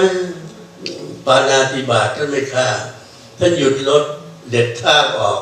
เอาไปปล่อยข้างทางสุเมธทำยังไงโดนเหมือนกันติดจักรแล้โอ้โหกลมติดเลยเป็นลูกชิ้นเลยใหม่ๆนี่เป็นตัวยาวๆเป็นหนอนนะพอกินเลือดเต็มแล้วกลมติดเลยเด็ดเสร็จเราก็ธรรมะนโมนะมองดูด้วยสายตาความเมตตาเอาไปวางไว้ขอนไม้ 2 เมตรตายทีแล้วก็ทืบเปรี้ยงเลยโอ้โหมึงกินเลือดกู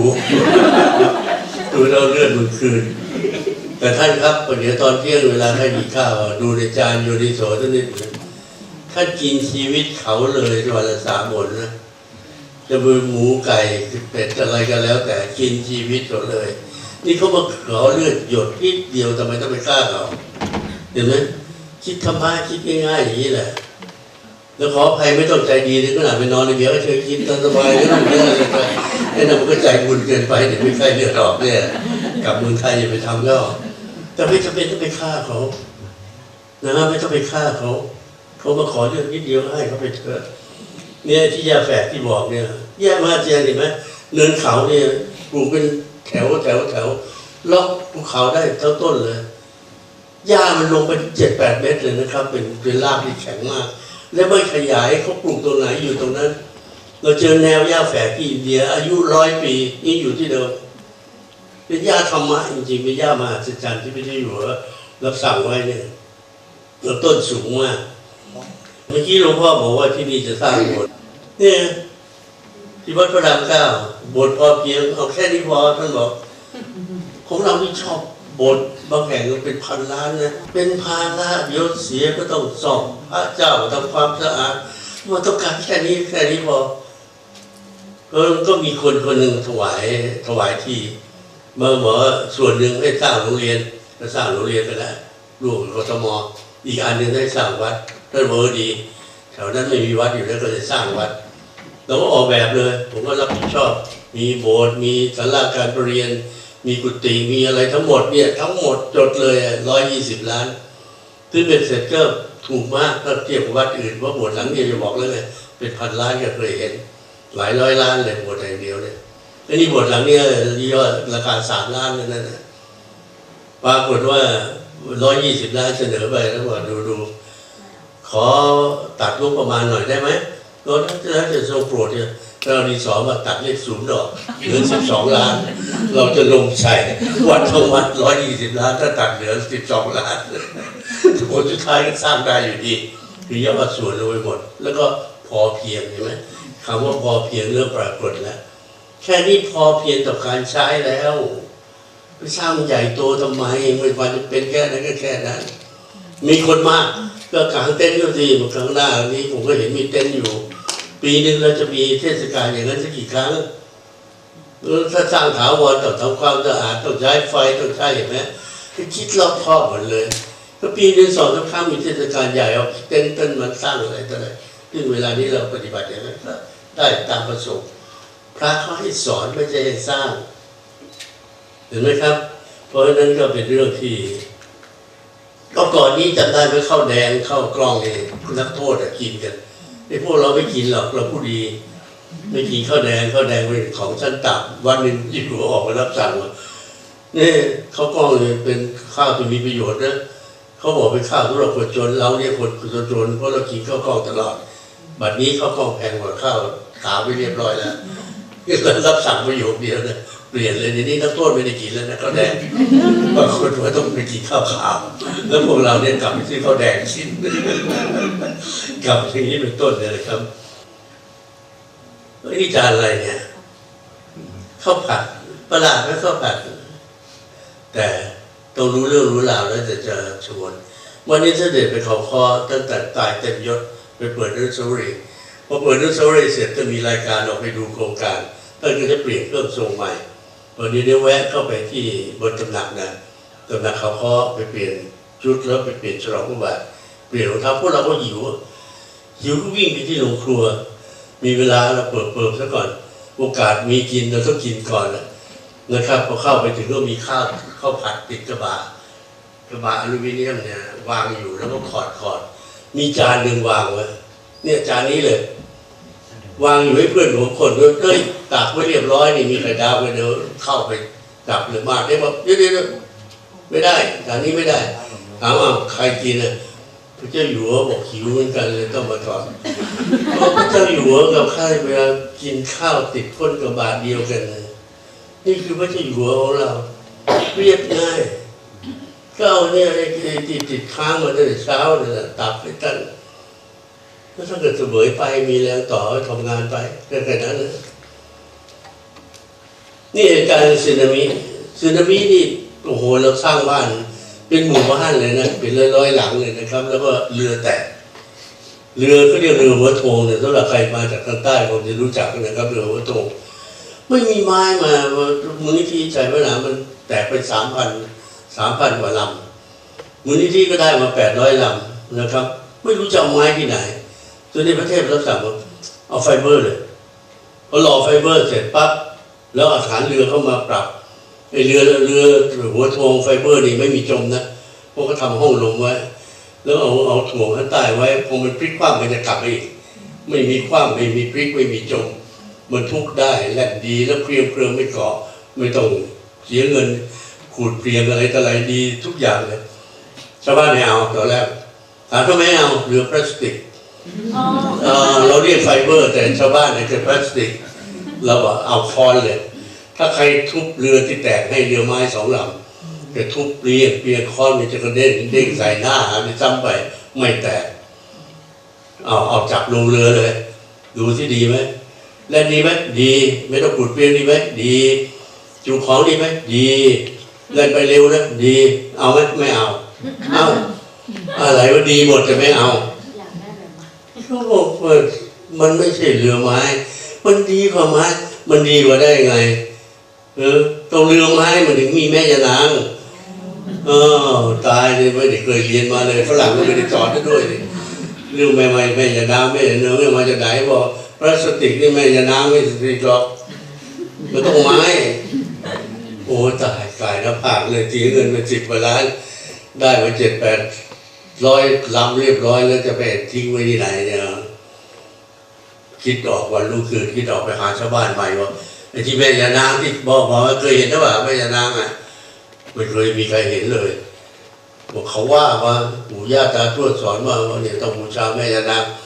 นี่แม่ยานางของผมนี่เสด็จมาเป็นองค์เลยเสด็จมาเป็นองค์เลย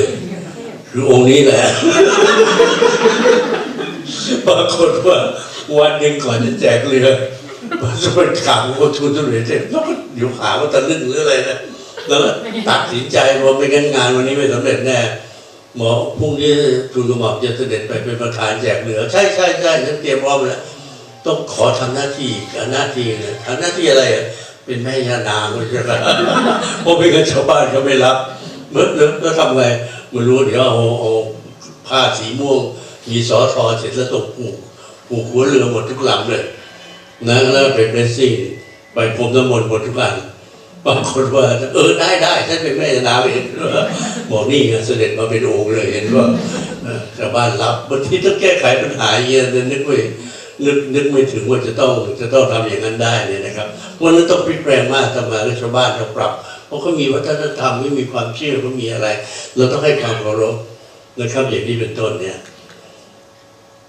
ท่านตั้งวงดนตรีให้ตั้งชื่อว่าสายพัฒนาอยากจะให้พวกเราที่เข้าไปเล่นด้วยต้องไปเล่นยังไงถ้าเล่นทั้งคืนคือวันเสาร์แล้วเราต้องทำงานเนี่ยเราก็เลี่ยงหนีอธิบดีกรมชลคนนั้นบอกเขาเจ้าเป่าทำเป็ดไม่ได้เพราะว่าใส่ฟันปลอมเป่าเสร็จเดี๋ยวฟันปลอมมันหลุดติดคาไม่รู้ทางฝ่ายแล้วก็หนีหมดผมเองก็บอกว่าเดี๋ยวเรียนปีนี้เรียนรปอเพราะนั้นไม่มีเวลาเขาผลัดไปก่อนก็หนีมาเรื่อยเลยแล้วผลสุดท้ายพวกเราก็ไม่มีใครไปเล่นทั้งคนเลยนะผลสุดท้ายมีหมอมหาดเล็กก็เล่นท่านก็ผิดหวังนิดหน่อยนะครับแต่ท่านสอนจนกระทั่งคนเป็นนี่ท่านสอนไงท่านสอนให้อ่านโน้ตนี่พวกนี้ขี้เกียจอ่านเข้าใจไหมขี้เกียจอ่านนี่ไม่รู้ทำไงท่านก็ดูนิ้วท่านกดตรงไหนก็กดตามท่านก็สังเกตเห็นว่าไอ้พวกนี้ไม่ด่านโน้ตเลยมันดูนิ้วท่านท่านเอาผ้าเช็ดหน้ามาคุมไว้ผ้าเช็ดหน้ามาคุมคราวนี้เสร็จทั้งหมดเลยไม่รู้จะเรียนแบบนิ้วยังไงท่านมีลูกเล่นเยอะนะครับคนสุดท้ายต้องบังคับให้มาอ่านโน้ตให้ดูตามโน้ตไม่ใช่ดูนิ้วท่านอย่างนี้เป็นต้นเนี่ยท่านก็ประหยัดบ้างนะปีหนึ่งจะใช้ดินสอ12 แท่งเดือนละแท่งแล้วเอาดินสอที่ถูกที่สุดเลยปกติมีเคลือบสีนู้นสีนี้ไหมนี่เป็นดินสอไม้ดุนๆธรรมดาเลยแล้วมันขุดเนี้ยเห็นไหมสมัยนักเรียนโบราณเนี่ยนักเรียนสมัยใหม่ไม่รู้จักหรอกมีไอ้หลอดโลหะมันเสียบไว้มันยาว เนี่ยแต่ทำคีบมาแล้วก็เขียนบอกยาสีฟันเคยเห็นแล้วใช่ไหมเนี่ยพอมาถึงไอ้ตรงไอ้กระป๋อนี่ก็หยุดแล้วมาได้ก็ดึงออกเอาหลอดใบวางไว้อุ้ยท่านขึ้นหัวไปเอากลับอ่ะประหยัดมากพ่อสมเด็จพระศรีท่านสอนมาอย่างนั้นให้ประหยัดท่านบอกไอ้เหลือได้กระป๋อนี่ใช้ต่อได้อีก3 วันท่านรับสั่งอย่างนี้นะครับเวลาเราใช้รองเท้าให้พื้นมันสึกไปก่อนเลยข้างบนมันยังดีอยู่จะไปดินเนี่ยจะซื้อได้กี่คู่ก็ได้ส่งซ่อมดังไปเลยนะช่างซ่อมรองเท้าให้สัมภาษณ์จะพิมพ์ใช่ไหมให้ซ่อมผมก็ได้ติดนิสัยด้วยพอพื้นผมเสียผมก็ไปซ่อมที่ร้านเดียวกับท่านนี่แหละเติมอีกสัก100 200ใช้ต่ออีกได้นานนี่คู่จมูกใส่เนี่ยถ้าใครอยากเห็นมาก้มดูได้นี่ซ่อมมาเปลี่ยนพื้นมาก็ยังใช้ได้มาเดินทางไปมาฮอลแลนด์ยังใช้รองเท้าซ่อมแล้วใครจะไปเดือดร้อนกับเท้าผมด้วยใช่ไหมซ่อมหรือไม่ซ่อมใหม่หรือไม่ใหม่ไม่มีใครเขาไม่นั่งดูหรอกแม้กระทั่งนาฬิกานาฬิกาเนี่ยผมตามเสด็จเนี่ยนะเข้าไปอยากรู้ไปหมดดูรองเท้าท่าน400เหลียวดูเรา2,000คือโหเข้าไปดูข้อให้จ้องอยากจะใช้นาฬิกาอะไรจ้องดูพอจ้องดูเสร็จท่านรู้ผมเลยอยากเห็นนะดูนะยี่ห้อใส่โลโก้เชื่อไหมปี2524พระเจ้าอยู่หัวใช้นาฬิกา750 บาทถ้าใช้ดูเวลาราคาแค่นี้มันก็ให้เวลาได้ถ้าไปฟุ้งเฟ้อจะไปนั่งเรือนแสนจะต้องโลแหลกอะไรเงี้ยซึ่งทีไรกระเป๋าแหลกทุกทีก็เดินเท่ากันแหละจะไม่ให้เพราะนั้นท่านไม่ฟุ้งเฟ้อมาเป็นเลี้ยงหมาไทยนะหมาไทยทองแดงแล้วท่านอาจารย์อีกวันนึงบอกว่าเนี่ยแม่ของทองแดงก็เป็นมรวนะแล้วก็เสร็จแล้วทองแดงนี่ก็เป็นมรแล้วอีท่านตั้งหมาเป็นราชวงศ์แล้วเหรอแล้วหม่อมราชวงศ์แล้วก็หม่อมหลวงพอรู้ไหมมรวคืออะไรก็หม่อมราชวงศ์ไม่ใช่มรวหมารอบวังแล้วมรลูกเขาคือทองแดงหมาหลวงจะมีอารมณ์ขันอยู่ตลอดเวลาเพราะฉะนั้นเนี่ยลูกออกมายิบยับเลยจับได้ทุกตัวเลยนะตัวนี้เกิดนาทีเท่านั้นตัวที่2เกิดนาทีที่นั้นจะจำได้หมดเลยเนื้อท่านรักของท่านแล้วฉลาดจริงๆนะทองแดงรู้สึกตัวอยู่ที่มุมนั่งมองดูท่านเล่นกับลูกส่วนตัวแม่ก็กุ้มไว้อยู่ตรงนั้นมารยาทดีมากเลยผมก็เข้าเฝ้าเนี่ยเขาหันก้นไปทางผมจะกราบเขาขาบก้นทองแดงไปเลยเขาเบียกเลยเขาหลบเลยก้นหลบเลยฉลาดขึ้นดีท่านได้ปริญญาดุษฎีบัณฑิตเยอะมากเลยนะแล้วท่านมีอารมณ์ขันวันหนึ่งได้เกี่ยวเรื่องพัฒนาที่ดินก็บอกปีนี้เป็นหมอดินแล้วนะ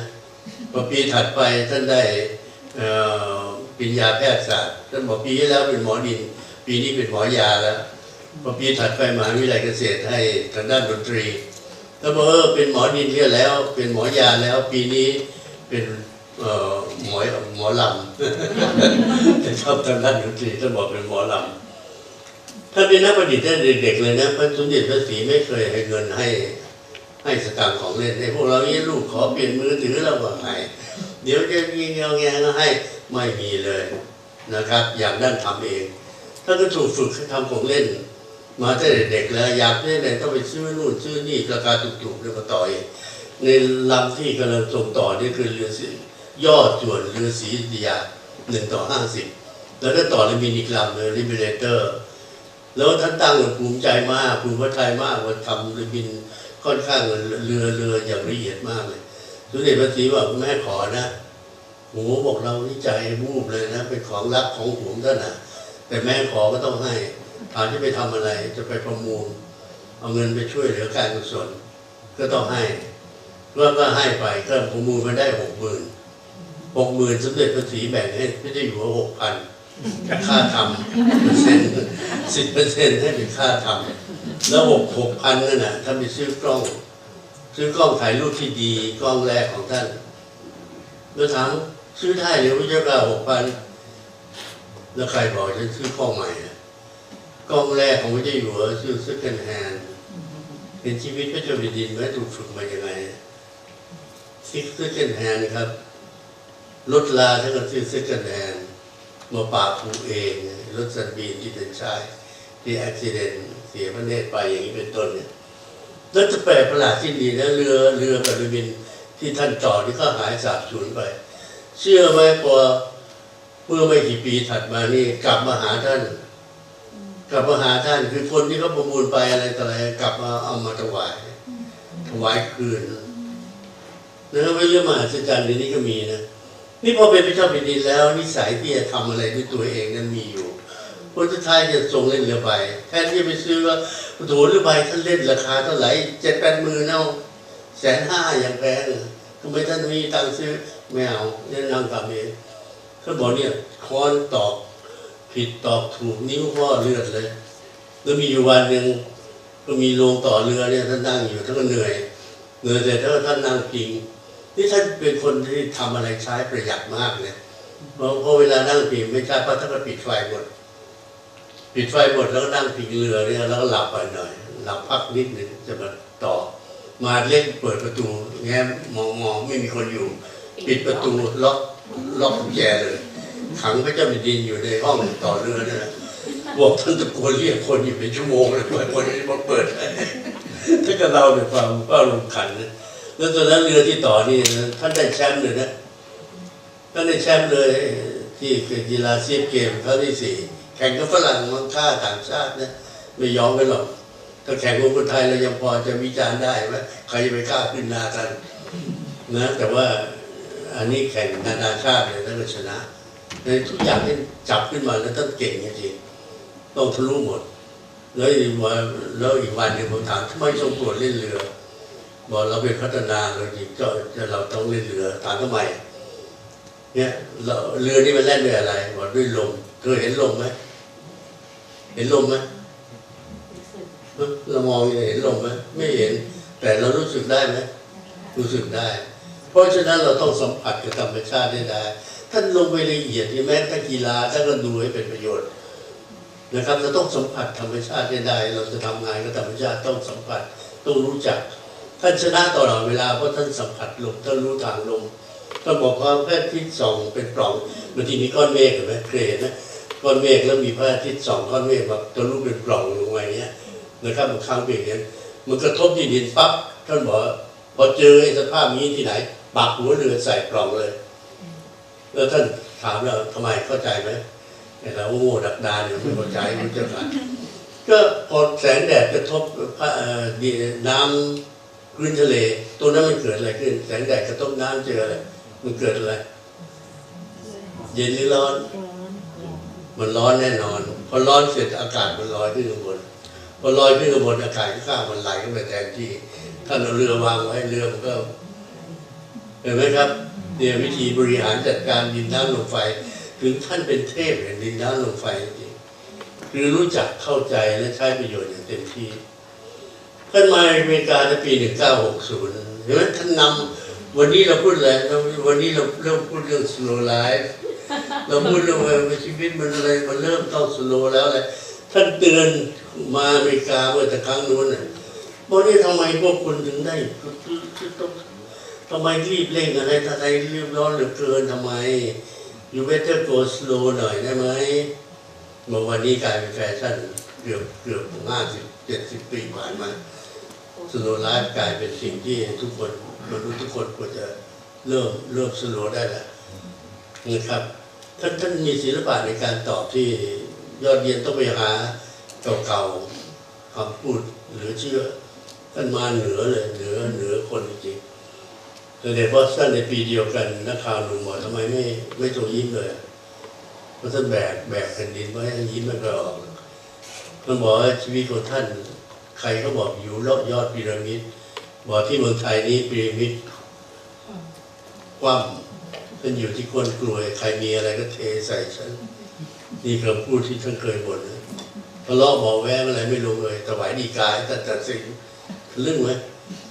ผู้อาจารย์เนี่ยตัวดีจะทออะไรกันไม่รู้ไม่ตกลงอะไรแต่ถวายพระเจ้าอยู่ให้ลงมาตัดสินท่านไม่รู้เรื่องรู้ราวอะไรด้วยก็อย่างนี้ก็มีท่านเลยแบกความทุกข์ไปหมดแต่ท่านก็ตอบเก่งมากไม่เป็นไรฉันไม่ยิ้มแต่พระราชินีเป็นรอยยิ้มของฉันแล้วเท่มากอีกทีในปีถัดอีก2 ปีถัดมาท่านเสด็จที่ออสเตรเลีย บางคนนักศึกษาเขาอยากออกจากคอมมอนเวลธ์เขาแอนตี้โมนาร์คีเขาไม่แอนตี้เราหรอกแต่ไม่อะไรโมนาร์คีเขาไม่เอานะออกตอนเข้าไปโอ้หาป่าอะไรต่ออะไรต่างๆท่านเฉยพอท่านขึ้นเวทีเสร็จปั๊บพอรับดุษฎีบัณฑิตกิตติมศักดิ์เสร็จท่านพระราชทานสปีชบอกขอขอบใจนะในการต้อนรับที่เต็มไปด้วยไมตรีของพวกท่านด่าฉากแรกไปก่อนเดี๋ยวประเทศไทยเป็นประเทศเล็กๆอายุแค่900 ปีเท่านั้นตอนนั้นประเทศออสเตรเลียยังไม่เกิดฉากที่2ตามไปปรากฏขาออกมาหยุดโหหยุดอะไรแล้วนักเรียนทุกคนยืนตบมือส่งเสด็จออกนอกมหาวิทยาลัยแสดงถึงความสติถึงอะไรต่างๆนะครับท่านควบคุมนะเราเข้าเฝ้าตอนเย็นเนี่ยส่วนมากงานก่อนที่จะเสด็จที่ไหนเลยต้องเตรียมการก่อนนะท่านจะเรียกเราเข้าไปเฝ้าที่พระราชวังสวนจิตตอน5 โมงเย็นเนี่ยพอ5 โมงเย็นเราตั้งเก้าอี้ไว้ตลอดเวลาแต่ท่านไม่นิยมท่านนั่งนิยมทำงานกับพื้นเนี่ยนั่งพับเพียบกับพื้นเพราะอะไรแผนที่มันใหญ่เราวางกับพื้นมันสะดวกดีว่าเอาเนี้ยมันนั่งพับเพียบล้อมท่านแล้วท่านก็นั่งทำงานอยู่ไม่เคยประทับบนเก้าอี้แต่ระวังไว้อีกวันหนึ่งปรากฏว่าท่านลงเสร็จไม่สั่งงานชี้ไปมองที่เก้าอี้เลยชี้ไปที่เก้าอี้นะบอกทำไมพระเจ้าอยู่หัวต้องเหนื่อยอย่างเงี้ยทำไมต้องแบกเบิกอะไรเงี้ยไม่เห็นที่จริงๆไม่เห็นมีหน้าที่จะต้องทำอย่างนั้นเลยปรากฏในหลวงถามพระเจ้าอยู่หัวแล้วใครจะไปตอบเราก็นั่งเงียบกันหมดว่าตกลงท่านมีอะไรบอกพระเจ้าอยู่หัวทำไมต้องเหนื่อยต้องอะไรใจเงี้ยและนี่คือคำตอบเนี่ยความเหนื่อยเราเห็นแล้วเนี่ยบางแห่งบางครั้งรถคว่ำมันมีนะหนทางมันกันดารชันมากนะครับบุกลุยไปกลางค่ำกลางคืนก็ดีอยู่ในป่าเนี่ยกลางคืนแล้วเนี่ยฝนตกเปียกโชกกันหมดทุกตัวท่านก็ไม่ถอยนะครับกลางค่ำกลางคืนฝนตกด้วยใส่เสื้อฝนกันท่านก็เดินไม่รู้นั่งคุยกับชาวบ้านอะไรต่างๆและคำตอบของพระองค์ท่านการที่พระเจ้าอยู่หัวเหนื่อยทุกวันนี้ต้องลำบากทุกวันนี้เพราะประชาชนยากจนและเมื่อยากจนแล้วเขาจึงไม่มีอิสรภาพเสรีภาพเมื่อมีอิสรภาพเสรีภาพเขาจึงเป็นประชาธิปไตยไม่ได้แสดงว่าสิ่งที่ทำนี้ไม่ใช่กระจัดความยากจนอย่างเดียวแต่ทรงสร้างประชาธิปไตยที่แข็งแรงในประเทศแต่คนไม่เข้าใจกันเองนะครับนอกจากยิงทีเดียวนั้นได้หมดการเสื่อมเจ้าเพราะคนเอดูเกตแล้วใครจะมาบรายใครจะมาติดสินบนให้เลือกแจกเงินแจกทองเขาก็จะไม่เอาแล้วแต่ตราบใดที่เขาจนเขาไม่คิดแล้วใครให้อะไรเขาก็รับนะครับอย่างนี้เป็นต้นเนี่ยเกิดวิกฤตต้มยำกุ้งมาปี2540เจ๊งทั้งประเทศเลยนะ IMF เข้าอะไรต่างๆเพื่อสอนต้มยำกุ้งนะครับจะสอนเศรษฐกิจพอเพียงแต่ที่พอเพียงคือหลักคิดทำอะไรประมาณตนเนี่ยไม่ทำอะไรไม่ใช่โลภนะครับคุณทำร้านอาหารเกิดขายดีขึ้นมาอยากจะขยายร้านก็ดีคิดอย่างนั้นก้าวหน้าต่อไปแต่เชฟมีไหมคนงานฝึกก็ยังโลเคชั่นจะไปร้านใหม่นี่เป็นยังไงวัตถุดิบลูกค้าเป็นยังไงคุณต้องประมาณตนให้ได้ต้องประมาณให้ถูกต้องอย่าปรีพรามแล้วก็ใช้เหตุผลนำทางเพราะถ้าไปใช้เหตุผลนำทางกิเลสตัณหามันจะนำเราแต่และระวังไว้อย่าประมาทสร้างภูมิคุ้มกันคือการบริหารความเสี่ยงนั่นเอง risk management แล้วท่านสอนง่ายๆนี่คือหลักเศรษฐกิจพอเพียงไม่ใช่สอนให้จนแต่บางคนบอกเศรษฐกิจพอเพียงต้องใส่เสื้อหม้อหอกมีเกงขากล้วยหน้าเกิดแต่บ้าว่าไม่ได้อยู่สอนให้จนบางทีมันสื่อไปอย่างนั้นนะครูบาอาจารย์ก็บอกเศรษฐกิจพอเพียงสำหรับคนจนในการพัฒนาต้องใช้แนวหลักที่ใช้ทุกวันนี้เนี่ยพินาศเป็นแถวยุโรปพินาศอเมริกาพินาศเมืองไทยเพราะว่าบริโภคนิยมถลุงโลกกันหมดแล้วนะก่อสงครามแย่งพลังงานกันเห็นไหมในอีกหน่อยจะสงครามเขาบอกทศวรรษหน้าแย่งอะไรกันรู้ไหมแย่งน้ำครับยิ่งกว่าน้ำมันอีกนะไม่มีน้ำมันไม่มีใครตายหรอกอาจจะแข็งแรงขึ้นเนี่ยขี่จักรยานเป็นแถวแบบออนไลน์เนี่ยเห็นไหมไม่เดือดร้อนแต่เราขาดน้ำไม่ตายนะไอ้หมูป่าเนี่ยมันอดอาหารอยู่10 วันไม่ตายเลยนะมันทำไมมันกินน้ำ แล้วก็ตรงนั้นก็ดีนะยังกับสวรรค์สร้างไว้หินงอกมาเป็นเต้านมเลยมันก็ดูดจากเต้านมเงินทุกวันนะครับเขาติดการตั้งชื่อตรงเนี่ยเขานมสาวแล้วมีย้อยขึ้นมาขาดหินย้อยแล้วก็กินน้ำอยู่ได้แต่ขาดน้ำนี่72 ชั่วโมงเสร็จนะครับเพราะฉะนั้นเนี่ยน้ำสำคัญเราต้องรอบรู้รอบเข้าต้องให้ทันโลกด้วยเราไม่ได้ปิดประเทศอยู่นะครับแล้วก็ให้ซื่อสัตย์สุจริตอย่าคอร์รัปชันทุจริตอย่างทุกวันนี้แล้วมีความสมดุลมั่นคงยั่งยืนเป็นคำที่ดีกว่าหลายครั้งเกิดวิกฤตในประเทศไทยถ้าออกมาแก้14 ตุลาหลายคนอาจจะไม่ทันแต่หลายคนบางคนรู้เรื่องวันนี้คนไทยลุกขึ้นมาฆ่ากันเองนะไม่ได้มีใครมาฆ่ากันเลยท่านออกมาวันมหาวิปโยคหยุด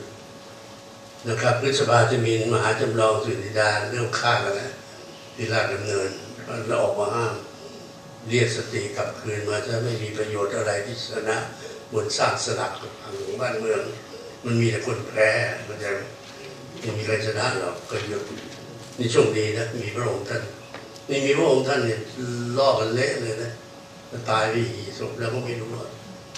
เนี่ยความดีที่มีพระมหากษัตริย์เป็นคนกลางที่ออกมาห้ามแล้วก็หยุดอย่าให้ชาติล่มจมเราถูกสอนวิธีการดำเนินชีวิตอะไรต่างๆเราก็ไม่สะใจพออยู่พอกินแต่ความจริงเป็นคีย์นะถ้ามีพอแล้วเนี่ยเอาทำจนกระทั่งพอมีพอกินตลอดเวลาชีวิตมันรอดแล้วนะเข้าใจไหมไอ้ที่เหลือมัน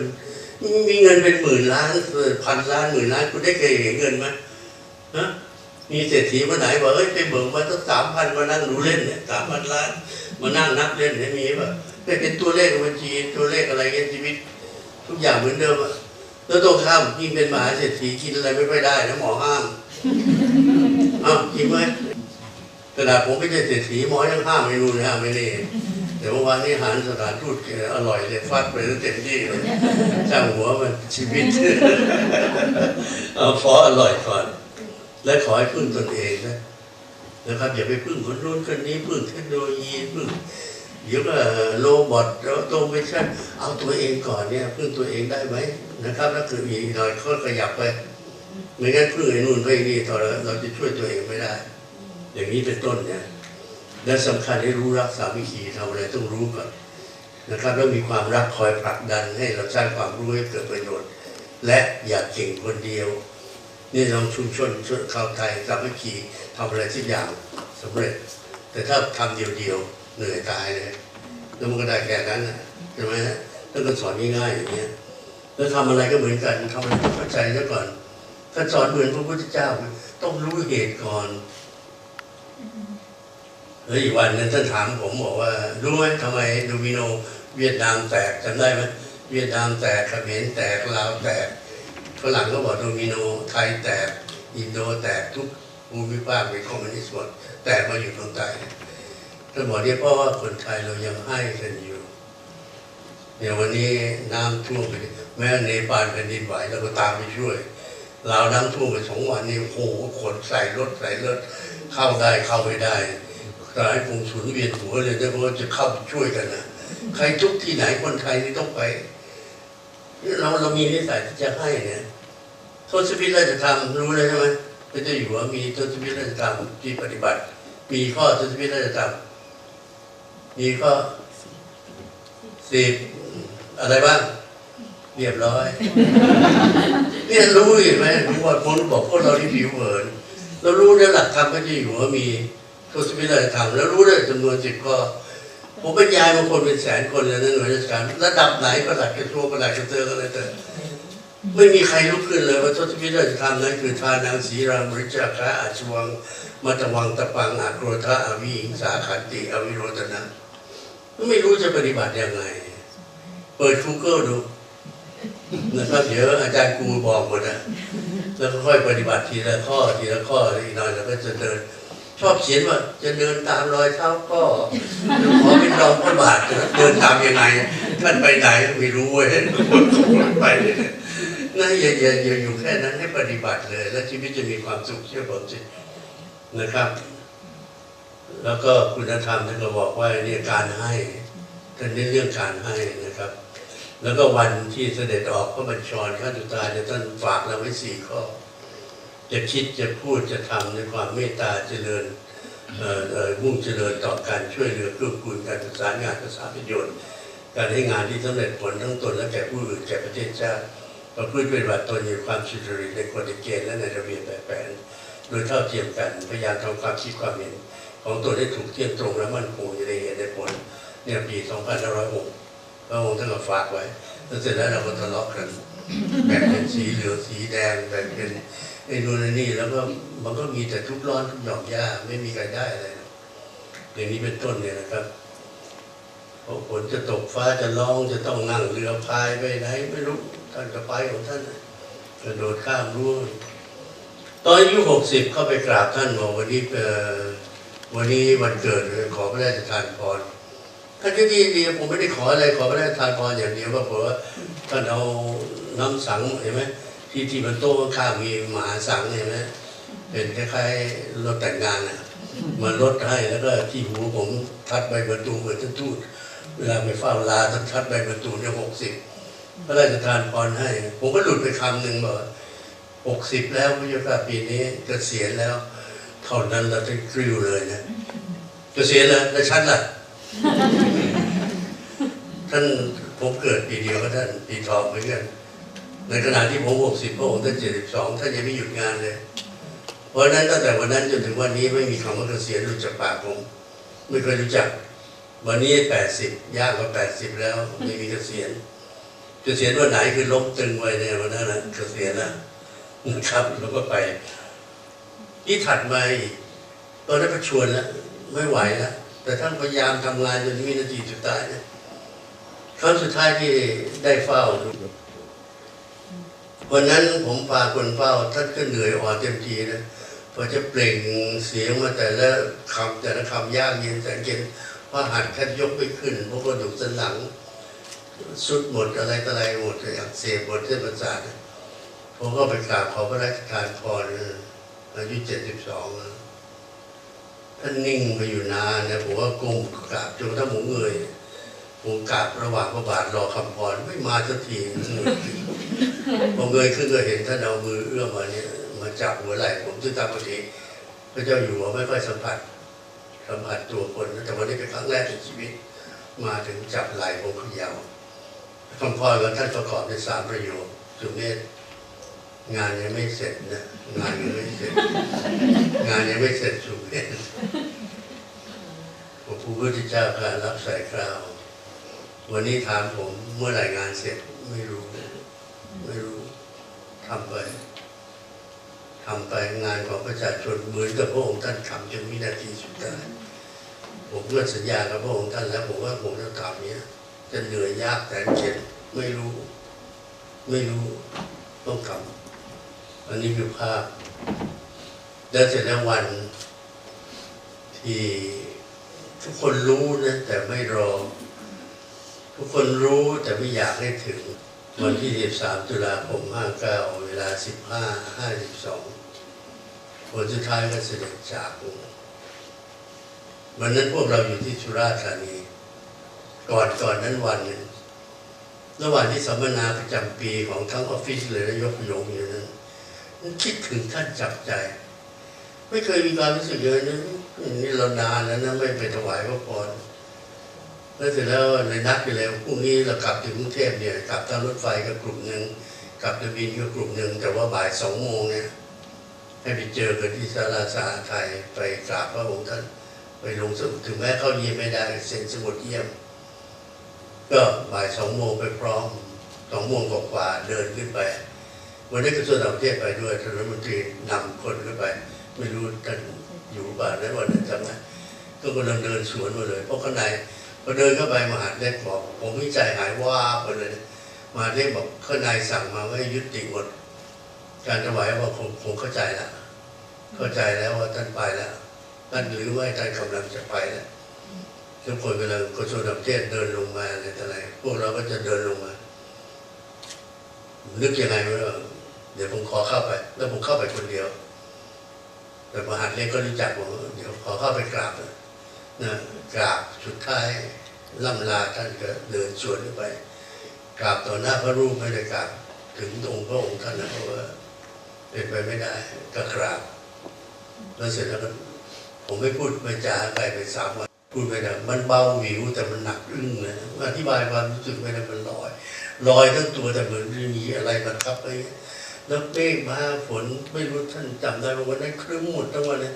เหมือนไว้ทุกหมดทั้งท้องฟ้าดินไว้ทุกท่านหมดเลยอ่ะแต่การจากท่านไป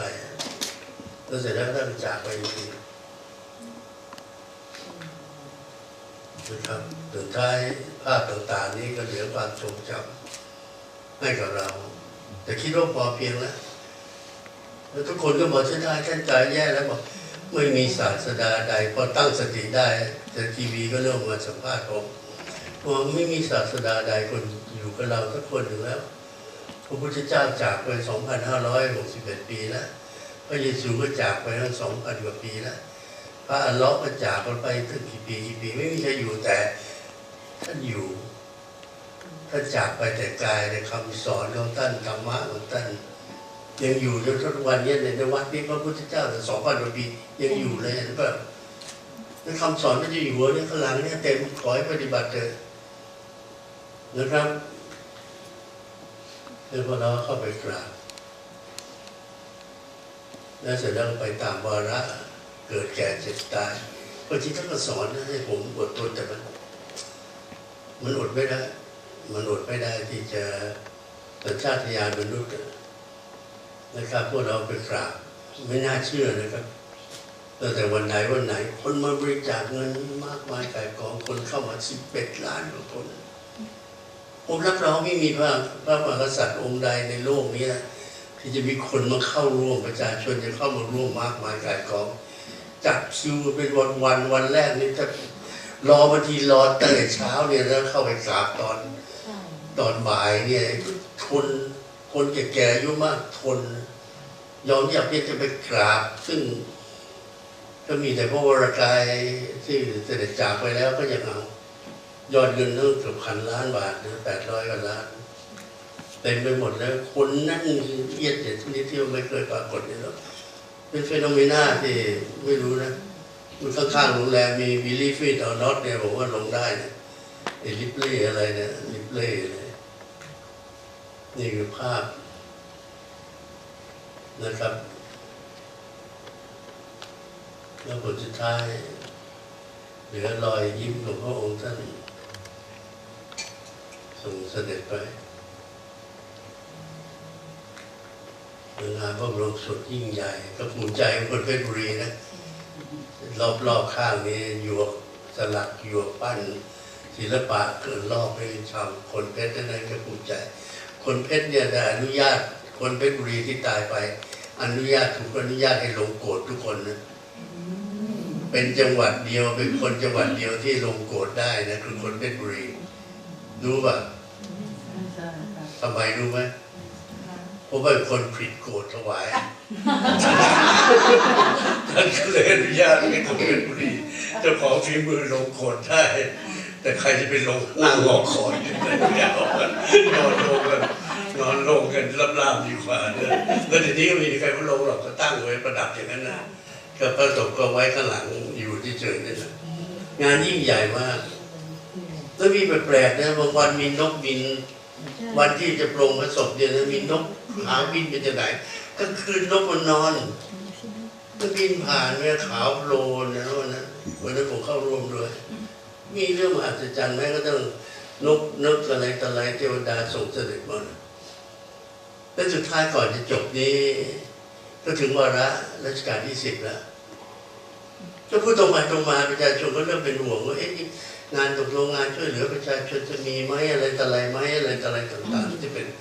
ก็ขอเรียนให้ทราบตั้งแต่ตอนนี้เลยนะครับเหมือนเดิมทุกประการพอเสด็จขึ้นมาขึ้นเสด็จแทนพระองค์ในฐานะรัชกาลที่10แล้วคำแรกของพระองค์ท่านที่ได้ฝากไว้มีอยู่3 คำด้วยกันบอกต่อไปนี้นะของเสด็จพ่อนั้นให้สื่อสารรักษาต่อยอดงานทุกอย่างที่เสด็จพ่อทำและอันจริงๆแล้วก็จะอยู่ทรงวางระบบไปก่อนนะเห็นสังเกตเห็นไหมมูลนิธิเยอะไปหมดเลยมูลนิธินี่ดำเนินการโดยกฎหมายนะครับ มีกฎหมายพิเศษกรรมการกรรมเกินก็ว่าไปเพราะพระองค์อยู่ไม่อยู่นี่จะใช้พระนามผมยังงานเหมือนเดิมเป๊ะเลยมากกว่าเดิมอีกนะครับมีระบบบริหารที่ตั้งไว้หมดแล้วเพื่อความยั่งยืนถาวรเราไม่เข้าใจกันเองน่าจะประชาโครงการหลวงสำหรับชาวเขาใช้พระนามเรื่องทั่วไปเรื่องอะไรตั้งไว้เป็นสิบมูลนิธิเลยเพราะนั้นในเรื่องงานต่อเนื่องไปอีกตอนนี้พระเจ้าอยู่หัวพระมหาวชิรลงกรณ์บดินทร์เทพอริยะวรางกูลนั้นก็ห่วงใยแล้วก็เริ่มนะครับเริ่มดำเนินการแล้วก็มีหลักฐานด้วยนะครับในตรงพระราชดำพระราชดำริต่างๆเอาเนื้องานเลยเวลานี้โครงการรัชกาลที่9ที่คงค้างรวมทั้งหมด78โครงการนั้นก็ดำเนินการต่อไปจนจบนะครับโครงการพระราชดำริโดยตรง1โครงการน้ำท่วมที่ห้วยทรายห้วยขมิ้นจังหวัดสกลนครจากพายุร้อนเซนกาท่านจะรับไว้ดีกาทั้งหมดมีเวลานี้มี26โครงการคืองานเริ่มแล้วแล้วมีนอกเหนือไปจากนั้นนอกเหนือรัชกาลที่9พยายามจะให้คนเมื่อกี้วาดไปดูมีธงกระบี่ชุดใช่ไหมรัชกาลที่9อยากมีกองทัพตามพระองค์ท่านรัชกาลที่10นี่สร้างกองทัพของท่านเลยไม่ใช่ไปถืออาวุธไปเกี่ยวข้าอะไรเขานะไม่ใช่คือได้ยินไหมโครงการจิตอาสาใครมาสมัครก็ได้เด็กเล็กไปสมัครก็ได้แล้วได้หมวกอันผ้าพันคออันเห็นไหมน่ารักเนี่ยผมก็ได้มาแล้วผมก็เคยสมัครมานะครับก็มีหมวกมีอะไรต่ออะไรแล้วก็เสร็จแล้วถ้าเกิดนัดไปลอกคลองที่นั่นไปทำความสะอาดที่นี่คือทำให้กับแผ่นดินเถอะช่วยกันทำผลไม้คนมือในเวลานี้เป็นล้านคนแล้วนะแล้วก็ผมท่านก็รับสั่งให้ไปอบรมผมก็เป็นวิทยากรอบรมพวกจิตอาสาให้มีจิตจริงๆบางคนใส่แล้วขาทำไปเกิดใหญ่โตขึ้นมามันไม่ใช่ไปทำงานหมวกกับผ้าพันคอไว้ซับเหงื่อหมวกไว้บังแดดทำงานอุปกรณ์ทำงานมีอุปกรณ์ใส่ไว้ไปสั่งการอะไรที่ไหนเพราะฉะนั้นก็เกิดขึ้นเป็นเรื่องทางออกอีกอันที่ดีแล้วถ้าเกิดวาดรูปหมวกเบิกน่ารักมีพ่อแม่ลูกจงกันอะไรต่างก็อีกแบบหนึ่งแต่โดยสรุปงานต่อเนื่องนะครับพระเจ้าแผ่นดินของเราก็จะมีงานต่อไปอาจจะคนละสไตล์อาจจะไม่ใกล้ชิดประชาชนเหมือนรัชกาลที่9แต่ใกล้ชิดผ่านงานนะครับเพราะนั้นพวกเราคงไม่ต้องกังวลกันและสุดท้ายก่อนจะจบนั้นก็ย้อนกลับมาที่พระองค์ท่านรับสั่งว่าการเป็นพระเจ้าแผ่นดินไม่ใช่เหมือนราชการ8 โมงแล้วก็4 โมงเย็นเลิกมัน24 ชั่วโมงประชาชนทุกร้อยกลางดึกก็ต้องลุกขึ้นมาจัดการกลางดึกนะครับอยู่บนยอดพีระมิดถึงได้บอกในเมื่อกี้นี้ผมรับสั่งท่านบอกพีระมิดหัวกลับท่านอยู่ที่คนกลวยใครทุกร้อนเงินก็มาเทใส่ท่านแต่ท่านก็ยิ้มรับมาตลอด70 ปีแบกความทุกข์แทนประชาชนแล้วไม่แบกเฉยๆอยากแก้รุ่ร่วงไปได้มากมายกาจกองถึงแม้ว่าจะจากไปแล้วแต่อยากเงื่อที่ปลายพระนาสิกที่หยดแล้วหยดเล่านั้นคงจะอยู่ในความทรงจำของเราตลอดไปและสุดท้ายท่านไม่อยู่แต่ท่านฝากเราไว้ให้ดูแลแผ่นดินต่อแทนท่านและดูแลแต่ต่อแทนท่านนั้นไม่ใช่ภารกิจที่เป็นไปไม่ได้ก็รู้ง่ายรักษาดินน้ำลมไฟท่านมาอยู่ห่างไกลที่นี่ไม่เป็นไรผมเชื่อว่าท่านมาแต่กายนะแต่จิตใจท่านยังอยู่ที่บ้านเรามีอะไรพอที่ปรีเมื่อวานนี้บรรยายคนนักศึกษาหลายคนมาประวารณาเดี๋ยวผมกลับไปแล้วจะมาช่วยอาจารย์นะครับผมว่าฟังแค่นี้ก็ชื่นใจแล้วไม่เป็นไรเราอยู่ที่นี่เราก็ทำได้นะครับเพียงแต่แค่นึกถึงประเทศของเราตั้งแต่ทำแล้วเรานึกถึงประเทศเราทำแล้วเพราะไงลากแก้วของเรานั้นยังอยู่ที่ในประเทศความเป็นไทยของเราไม่มีอะไรจะทำให้ละลายจากตัวเราไปได้นะครับเพราะฉะนั้นขอเดินตามรอยพระองค์ท่านรักษาไว้เพื่อมรดกตกทอดไปสู่ลูกของเราและให้เขาเก็บรักษาไว้สอนลูกสอนอะไรส่งต่อไปด้วยไปที่หลานไปที่เหลนอยู่กันอย่างไม่รู้จบตลอดไปขอให้ทุกท่านมีความสุขความเจริญสมปรารถนา ในทุกสิ่งอย่างขออาราธนาคุณพระศรีรัตนตรัยและสิ่งศักดิ์สิทธิ์ที่ท่านนับถือและบุญบารมีของพระบาทสมเด็จอยู่หัวพระปรมินทรมหาภูมิพลอดุลยเดชบรมนาถบพิตรจนโดยการให้ท่านทั้งหลายได้ประสบความสุขความสำเร็จสมปรารถนาในทุกสิ่งทุกอย่างทุกประการตลอดไปและมีครอบครัวที่มีความสุขและเป็นคนไทยที่มีความกตัญญูต่อแผ่นดินไทยตลอดไปขอบคุณมากครับ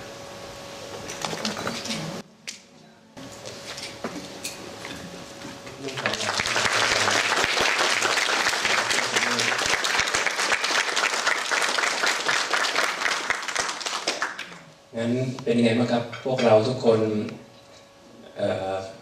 รูปทับของพ่อหลวงพวกเราจะพร้อมกันไปด้วยกันแล้วนะครับตอนนี้นะครับอาจารย์ได้นำสิ่งดีๆมามอบให้เรานะครับแล้วก็มีอยู่สิ่งหนึ่งนะครับที่พวกเราได้ฟังว่าอาจารย์ได้พูดถึงว่าไม่ว่าอาจารย์จะทำอะไรเนี่ยทุกอย่างจะลงด้วยเลข9นะครับเป็นสิ่งที่แปลกวันนี้วันที่29เดือน9ปี2018 18ก็บวกกันก็เป็น9 29 99นะครับอาจารย์อายุ79วัดเลขที่7แล้วก็9อีกนะครับมีอะไรหลายๆอย่างที่ประจวบเหมาะมหัศจรรย์นะครับอย่างที่อาจารย์ได้พูดถึงการรวมกันของคนไทยในเนเธอร์แลนด์นะครับพวกเราไปรวมกันที่ดัมสแควร์ไปถวายอะไรเราขอทำหนังสือกับทางการเนเธอร์แลนด์ไว้ว่าเราขออนุญาตไป300คนมา 3,000 คนในวันนั้นมีนกมาบินนะครับมีระฆังตีในขณะที่เราสงบนิ่งพอเราทำพิธีเสร็จเนี่ยฝนเทลงมาอย่างโชคเลยอันนี้ก็เป็นสิ่งที่มหัศจรรย์ต่างๆที่เกิดขึ้นนะครับอาจารย์ได้พูดสิ่งต่างๆให้พวกเราได้โดยเฉพาะผมประทับใจมากในเรื่องกล้วยรับเสด็จนะครับซึ่งอาจจะเป็นสิ่งที่พวกเราที่ใช้ในการทำงานที่วัดเพราะเรามีอาสาสมัครจิตอาสานะครับอาจจะเป็นหนึ่งในทริคในทิปที่จะใช้งานต่อไปนะครับแล้วก็ที่อาจารย์บอกว่าในหลวงรัชกาลที่9ของเรานั้นพระองค์ท่านเป็นเทพดินน้ำลมไฟนะครับสัมผัสจากธรรมชาติจากนภาผ่านภูผาสู่มหานาทีคำนี้เป็นคำที่กินใจเหลือเกินแล้วก็ก่อนที่อาจารย์จะพูดคำนี้ออกมาผมมองภาพไม่ออกเหมือนกันว่า 4,000 โครงการอาจารย์จะจับมาเป็นยังไงในกระดาษแค่บรรทัดเดียวคำนี้เป็นคำที่ตอบโจทย์ทุกอย่างนะครับแล้วก็ในท้ายที่สุดนี้นะครับก็คิดว่าพวกเราคงไม่อยากลาอาจารย์นะครับเพราะว่าอาจารย์ก็เหมือนผู้หลักผู้ใหญ่ของเราที่นำ energy ผมเรียกดีกว่าว่านำ energy มามอบให้กับคนไทยทุกคนตอนนี้ก็คือเป็นหน้าที่ของพวกเราละที่เรานั่งอยู่ในนี้เราจะถ่ายทอด energy อันนี้ไปให้กับลูกหลานของเราได้อย่างไรนะครับผมเคยพูดไว้ว่าเหล็กเนี่ยเหล็กน้ำพีไม่ว่าจะไปตีที่ไหนก็จะเป็นเหล็กน้ำพีเลือดไทยไม่ว่าจะอยู่ที่ไหนพ่อแม่เป็นไทยสืบสานต่อไปให้กับลูกที่จะต่อไปในอนาคตนะครับยิ่งตอนนี้เรามีโครงการของพระอาจารย์มหาจำเริญเราจะสร้างโบสถ์ซึ่งต้องการความร่วมมือและอาจารย์ก็บอกว่าตอนนี้พลังต่างๆอยู่ในมือเราแล้วสร้างความเป็นไทยรักความเป็นไทยแล้วก็สืบสานตรงนี้ต่อไปนะครับผมมีเพลงหนึ่งนะครับที่พระอาจารย์ได้แต่งให้กับพระบาทสมเด็จพระปรมินทรมหาภูมิพลอดุลยเดชชื่อเพลงรอยเท้าพ่อซึ่งจะร้องโดยคุณดาวเรืองเมืองยะโมเดี๋ยวหลังจากนี้เดี๋ยวผมจะขออนุญาตเปิดเพลงให้ฟังและขออนุญาตให้เจ้าหน้าที่นะครับเดี๋ยวเราจะถ่ายภาพกันนะครับเราจะถ่ายภาพกันก็จะขออนุญาตเจ้าหน้าที่ช่วยจัดสถานที่ในช่วงที่ผมจะเปิดเพลงให้ฟังนะครับและขออนุญาตให้พวกเราทุกคนนั่งอยู่ก่อนแป๊บหนึ่งนะครับโต๊ะจะเลื่อนมาด้านนี้นะครับแล้วก็เดี๋ยวเราจะเชิญอาจารย์ดร.ท่านทูตนะครับเราจะไปยืนตรงนั้นนะครับข้างหน้านะครับตอนนี้เดี๋ยวขออนุญาตเจ้าหน้าที่แล้วผมจะเปิดเพลงนะครับ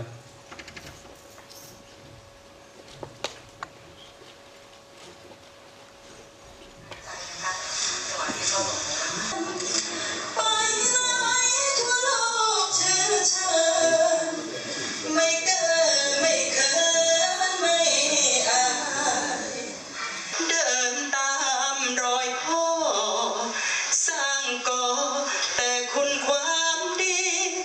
ขอจะรึกไว้